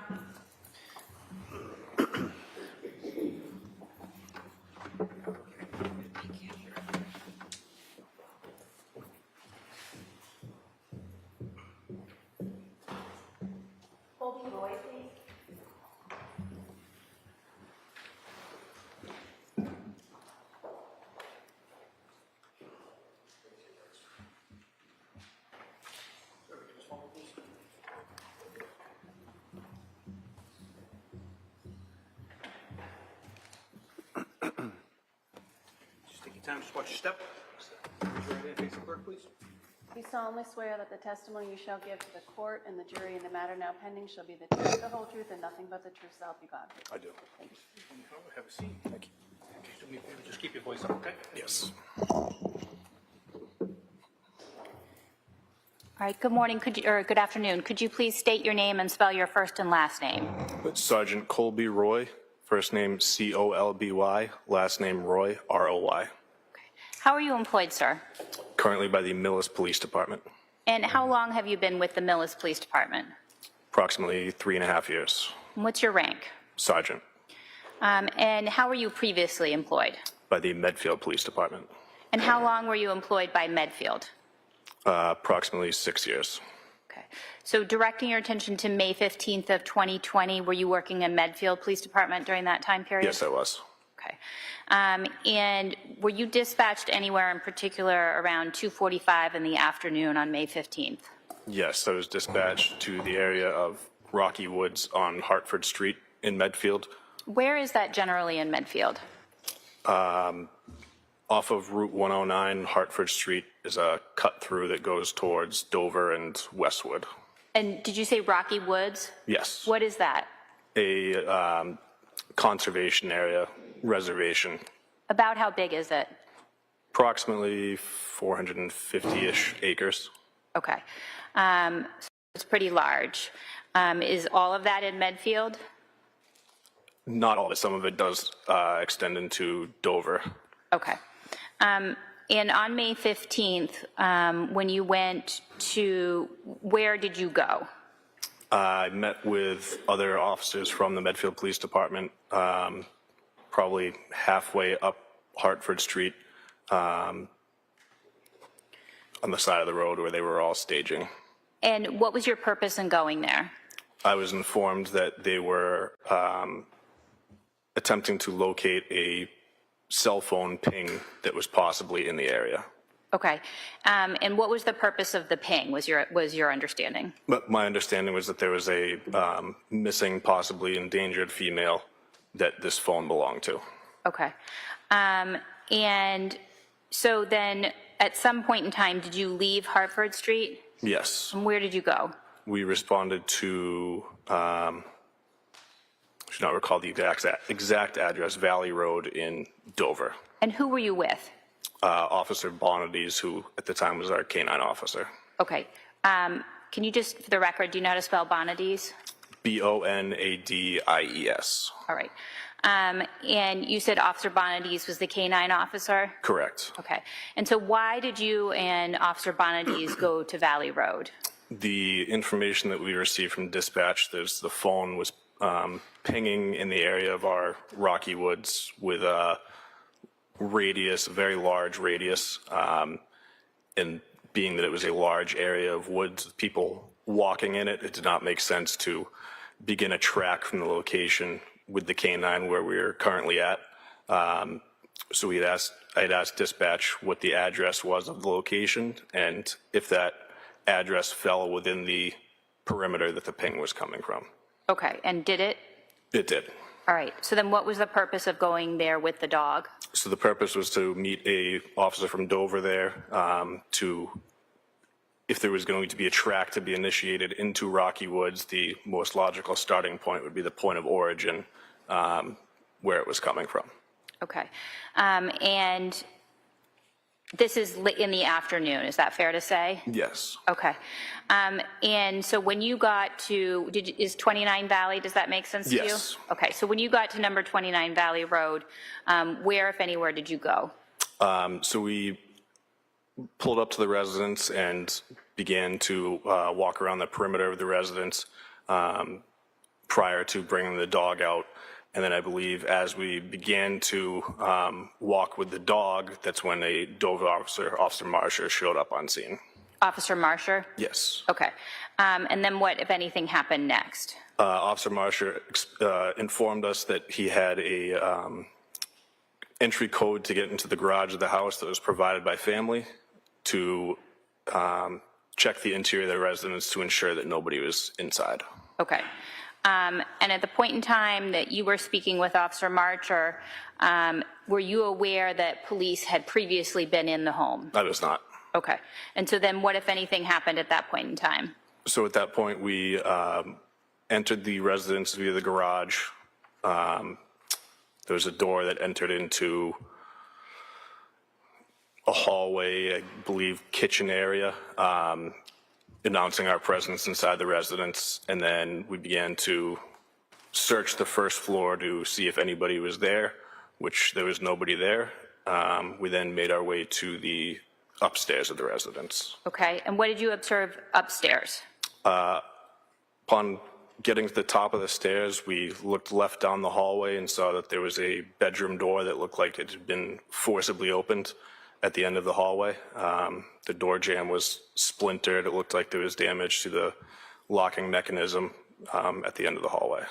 Okay. And did you make note of that? Yes, we did. And what, if anything, happened after that? So at this point, unknowing what the situation was at the time and if there was somebody possibly on the inside of that room, we, I believe I drew my department firearm, Officer Bonadies drew his taser, we made entry into the room to ensure that nobody was in there. And were you able to clear that room as well? Yes. And when you were in the room, what observations did you make? There was a bed in front of us, appeared to be bedding, sheets on the ground, noted that broken glass was on the ground, and there was a bathroom in there. There was nobody in the bathroom as well. And then we noticed that there was a purse sitting on a nightstand table. Okay. And so what, if anything, did you do at that time? At that time, I had dispatch make a phone call to the cell phone that we were getting the ping from, and they called the phone, which began ringing inside of that purse. Okay. And while you were in the bedroom, did you touch anything? No. Okay. So what, if anything, did you do next? At that point, I believe it was Sergeant Mayo arrived on scene from the Dover Police Department, and we informed him that it looked like there may have been something that struggle of some sort happened here, and that he should notify his detectives, and then we exited the residence the same way that we entered.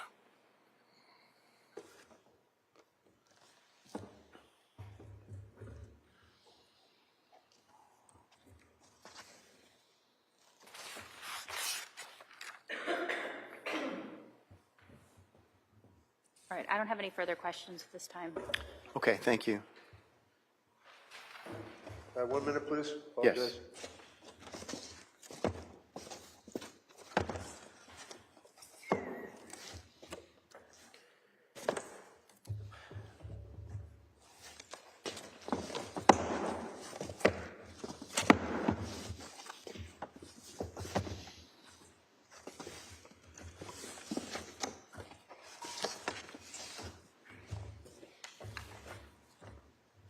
So when you went in the bedroom, you indicated that you made notice of the fact that there was a splintered door. Is that correct? Yes, sir. That'd be the bedroom door?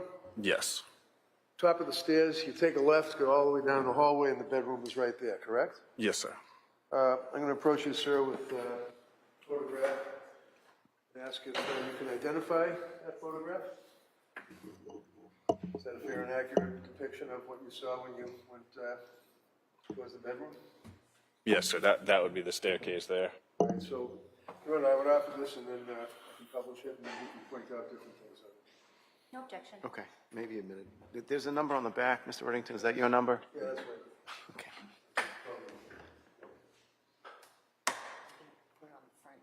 Yeah, wherever. The exhibit 282 yard. Okay. Thank you. So now shown His Honor and the jurors, the exhibit, this would show where the splinter is on the Okay, door, good. is that correct? Yes. And you were pointing something out about over here. Yes, I believe, so this would have been the staircase that we had come up. So you're coming up the staircase, Yes, down the hallway. correct. This is where the Halligan tool was used to break into the bedroom by the police, correct? I was not, all I knew that there was a door that looked like it would be forcibly entered at the end of the hallway, yes. And when you went in, you had occasion to make an observation of the bed, and the bedclothes were in a ball, kind of bundled up on top of the bed, is that right? I believe they were on the floor.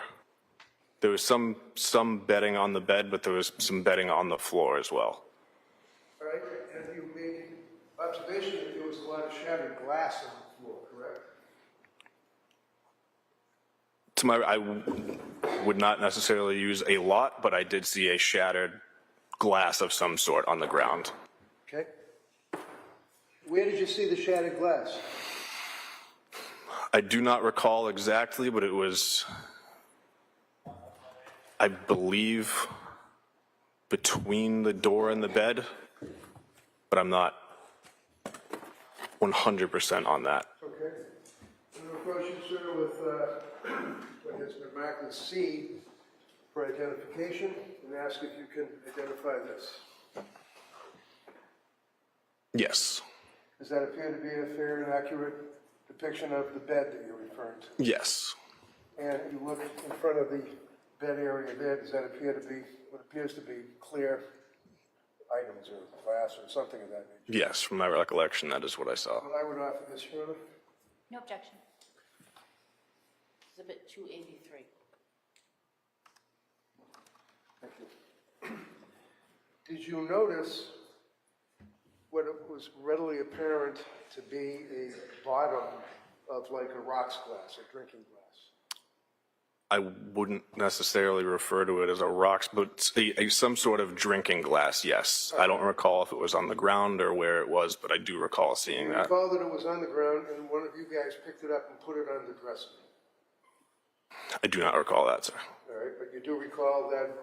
I do remember, yes, seeing a piece of the, So I'm going to show you an item, sir, and ask if this is a fair and accurate representation of a piece of furniture in the bedroom and a piece of a glass. yes. Drop of this. No objection. Maybe a minute. Exhibit 284. And looking at that, sir, that would show, this is the window. You'll notice there's like a mermaid or something like that in the windowsill, correct? Correct, And this would be a piece of furniture in the bedroom. correct, Looks like a pillow or blankets or something, right? correct. And then someone had placed clearly a broken water glass or a drink glass on that piece of furniture, correct? It would appear that somebody would have placed it there, yes. Did you see that there, or did you see it on the floor? I do not recall exactly. I just remember seeing Okay. the glass.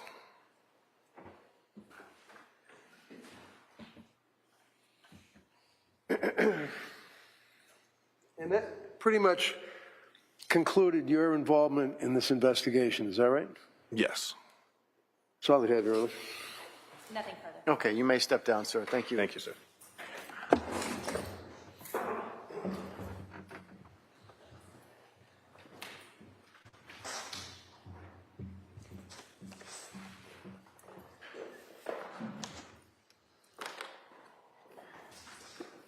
McLaughlin? Your Honor, the Commonwealth would call Detective Matt Lavery. Matt Lavery?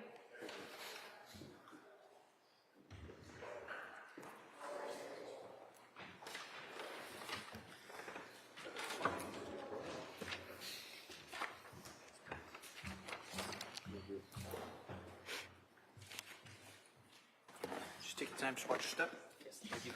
Raise your right hand and face the Good afternoon, sir. You solemnly swear that the testimony you shall give to the court and the jury in the matter now pending shall be the truth, the whole truth, and nothing but the truth, so help you God. Yes. So you can have a seat. Thank you. Voice up, please. Yes, thank you. May I inquire, Your Honor? You may. Thank you. Good afternoon. Good afternoon. Could you please state your full name, spelling your last name for the record? Matthew Lavery, Lavery. How are you currently employed? Dover Police Department, How long have you been with the Dover Police? 10 years. What is your current capacity? Detective, How long have you been a detective? approximately 7 years. What are some of your duties as a detective? Conduct follow-up investigations into crimes against people and property. Respond to crime scenes, note crime scenes, conduct interviews. Turning your attention to May 15th of 2020, were you working that day? Yes. In what capacity? Patrol. What does that mean to be in patrol? I was in a marked cruiser assigned to a sector to answer calls for service. What shift were you working? The 3 p.m. to 11 p.m.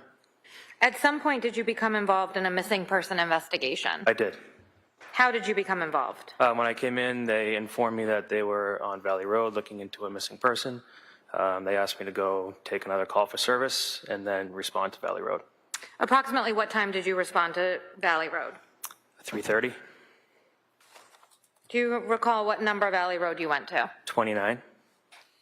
Who was at 29 Valley Road when you arrived? There was members of the Dover Police, the Dedham Police, and the Mass State Police. Where were they? They were in the driveway. What did you do at the residence once you arrived? I stood by and waited for instruction. And then what happened? More members of the state police showed up, and we were instructed to do a canvass of the neighborhood. What is a canvass? You go door to door and ask the residents if they saw anything, if they heard anything, if they have any cameras. What was the results of that canvass? We found one home on the corner of Valley and Taylor that had some cameras. And where is Taylor Road in relation to 29 Valley Road? It would be the lower numbers of Valley, so north towards the center of town. What about 1 Francis Street? That would be the opposite direction.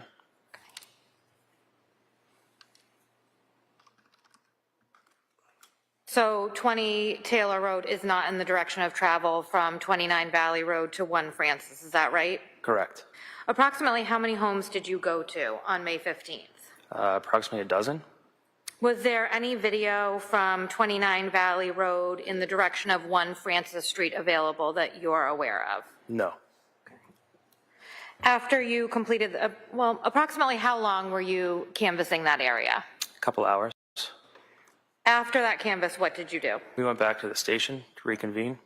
Turning your attention to the morning of May 16th of 2020, what, if anything, did you do?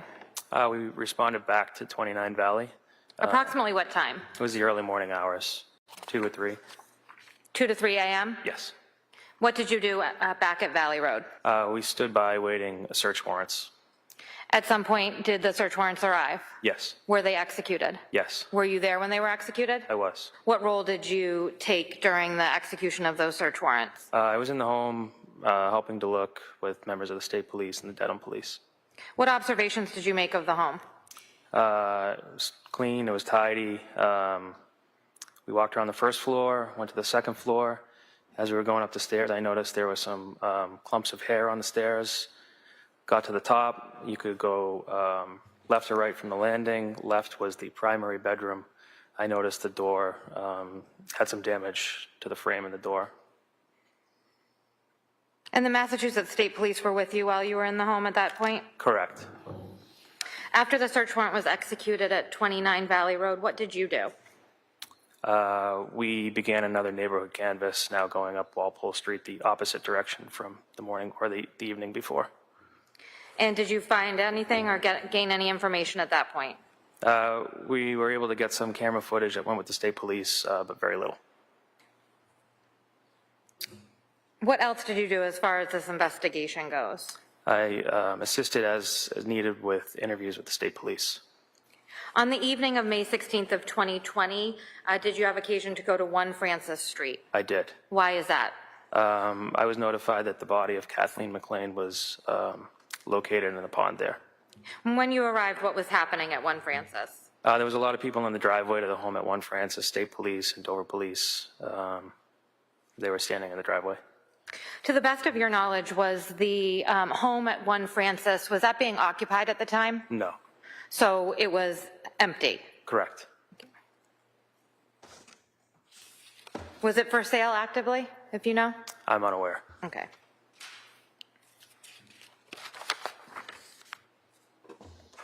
And if you could just explain, you stated that you have been with the Dover Police for approximately 10 years, and some of those years were on patrol, is that right? Yes, And when you're on patrol, you have to move around the roadways of Dover, is that right? that's correct. Can you please describe the roadways in Dover? Country roads, they're narrow, they're windy, they're not well lit. We have 1 stoplight in town. Thank you. welcome. I have no further questions. Did you go into the house in Melrose? I did, So you're a detective, or? Yes, sir. And how long you been a detective? Approximately 7 years. So as a detective, you obviously went to the academy, Yes, and you learn in the academy how to detect things, right? yes, Evidence that you might be looking for, correct? yes. Now, when you went into the home, what day was it? The 15th, 16th, when was It it? was the early morning hours of the 16th. So this was before or after Kathleen McLean's body had been found? It was before. So when you went into the house, it was in the course of continuing with this investigation you were involved in, right? Yes, You indicated to the jury that one of the things that you observed is, as I think your words were, clumps of hair on the stairs, right? yes, Is it fair to say that it was like a hair, a long hair, that was kind of curly hair that was on the stairs? from what I remember, there was a small grouping of hair. on the Small stair. grouping. Yes, And was it blonde in color? What was the color? it was light. It was light. Yes, And in fact, sir, there was a photograph that was taken of this particular hair. Is that right? I didn't take photographs. So I'm going to approach you, sir, with a photograph and ask if you can tell me, is this a fair and accurate depiction of what you described to this jury as a clump of hair on the stairs? Yes, Okay. I'd offer this, Your Honor. No objection. Any objection? No, Your Honor. Okay, maybe a minute. Exhibit 285. Now, sir, this would show the stairs, and this would show the hair that you're referring to, correct? there's several lines there, yes, but there could be one hair, yes. Okay, the hair are hairs. This is Yes. what you're referring to, right? Yes. On the stairs, correct?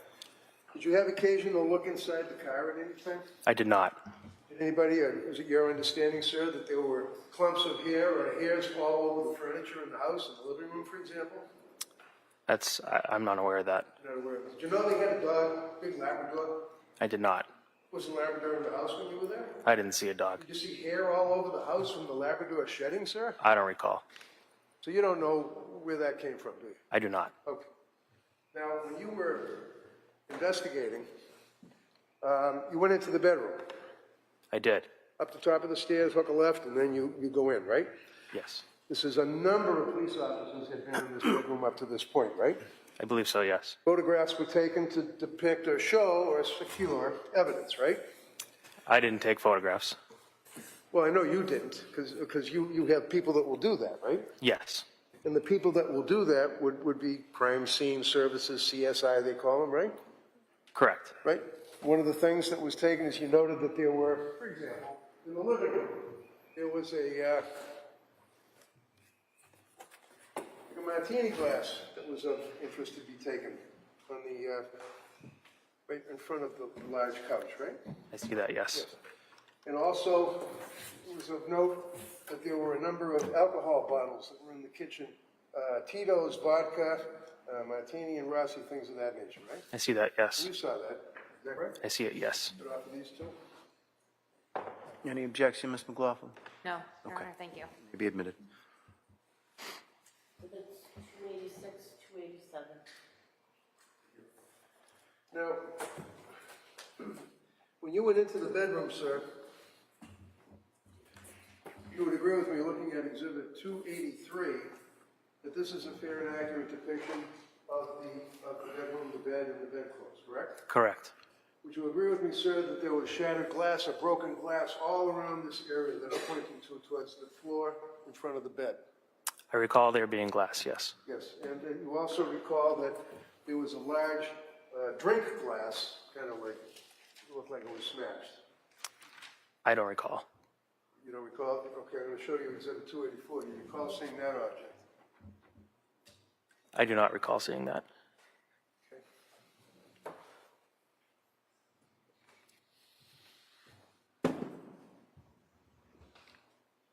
I'm going to approach you, sir, and ask if this is another fair and accurate depiction of the headboard, the backboard, if you will, of the bed and the floor itself. Yes. Okay, get off of this. No objection. Maybe a minute. 288. Thank you. Publishing that for the jury. Can't see, let me. Showing you this photograph is now marked Exhibit 288. Does that show shattered glass all in the front of the area of the back of the bed? There is, yes. And that was there when you saw it, correct? Yes. That's all I have. Thank you, sir. No further questions. Okay, thank you, sir. You may step down.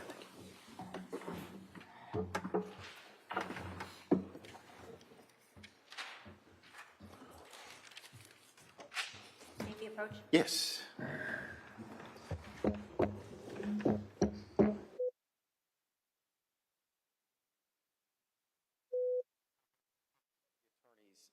We are on schedule, if not a little bit ahead of schedule at this point. So I am actually going to let you go for the day.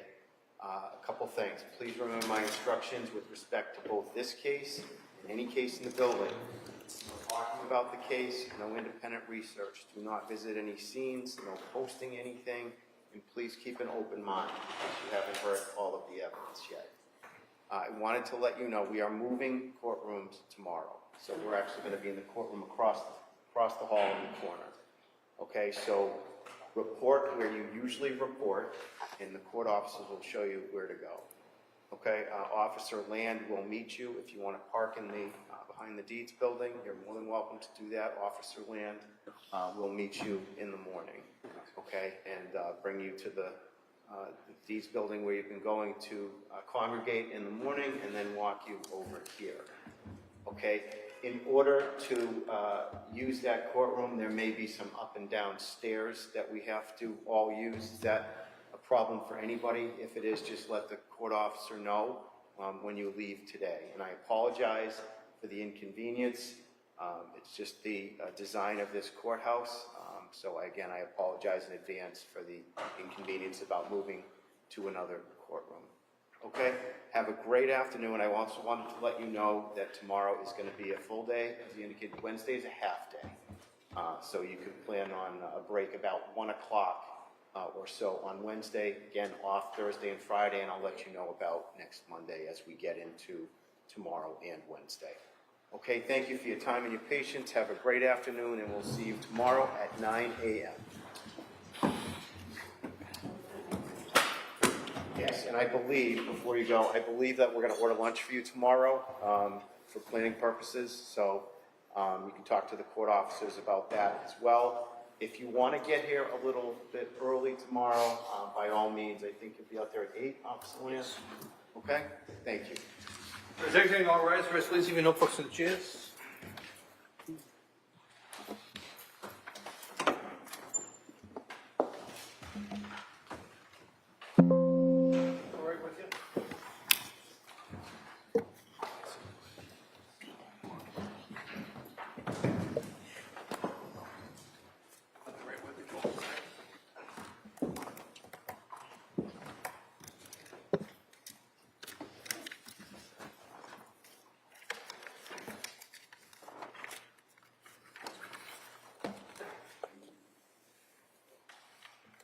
Okay, be seated. So any other, or I should say any witness issues by way of scheduling that you know of? The medical examiner is the only person that I'm aware of. Okay, and she needs to testify? Wednesday.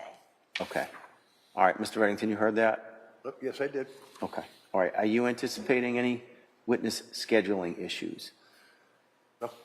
All right, okay. Anything else before we break for the day? No, Your Honor, thank you. The one thing I wanted to raise is the redaction in the defendant's statement was made on page 6. It's pretty early on in the statement, and it's regarding the Attorney General investigation. The only thing, I am requesting that the court instruct the jury that there's been a redaction and they're not to consider why, because the police are aware that he's not working, and it's a little bit odd. It seems like it's unclear how they would know that unless there's been some conversation that the jury doesn't know about. So I just don't want the jury to think that the police did anything wrong in any way, and particularly because they speaking to them on in a recorded format. Mr. Reddington, any objection to that? Just essentially telling the jury that there's a redaction in the statement, that they're not to speculate as to what's been redacted. It's a ruling the court made with respect to inadmissible evidence. Yeah, on what, the transcript? It's on the transcript, but it's also on the audio portion. So Meaning there's a space on the audio? it's not as, so in the video ones. Oh, I see. So in other words, you don't want speculation that the police cut something out of it or something? Yeah, or the police somehow knew something for some reason that they shouldn't. Yeah, I have no problem with you telling them that, look, you'll notice on the audio that there appears to be a skip, and that's got nothing to do with the police, just so that they know. Yep. It's less obvious in just an audio interview than in a video. You can usually tell that there's been some sort of a skip. Right. With just the audio, you can't really tell as easily. No, I have no problem with that. All right, so logistically, everything's going to have to go from here over to the other courtroom. We understand. I believe you can start that process this afternoon or during lunch. We have a list at 2, which I think Okay. is going on over there. Can we move now? Yes. Okay. Oh, well, there was a plea, but they Are should they be in done. session over? All right, well, let me check and see if they're in session. They are not, so they're available. Okay, so I suggest if you can move your things over there now, I would do so. And then obviously just confirm that the AV is working in there tomorrow, so we don't run into any issues with that. Mr. Reddington, you're going to move your boxes over there as well? Oh, yeah, we'll do that now. Okay. And then we marked a few additional items today by agreement as well, Your Honor. Okay.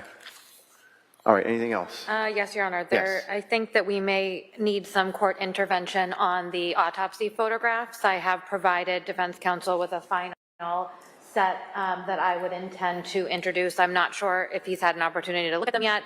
I anticipate from prior conversations that there may be a few objections to some of them.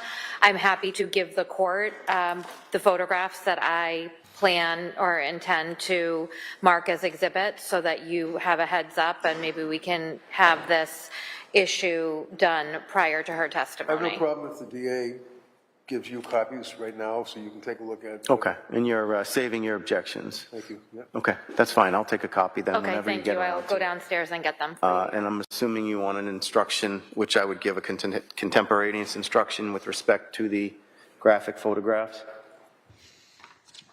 Mr. Reddington? I would like you to take a look at the photographs that the government has, and then we can have a discussion about their admissibility. Okay, and an instruction? Oh, yes, definitely. Okay. Sorry, yes. All right, okay, thank you. Thank you, Your Honor.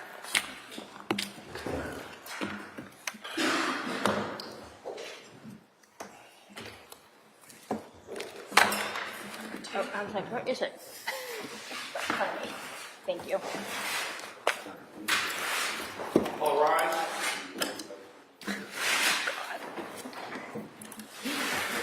Thank God Kristen got that late. Serious. That would have been a nice. Well, it was a nightmare for me. Oh, you're still filming.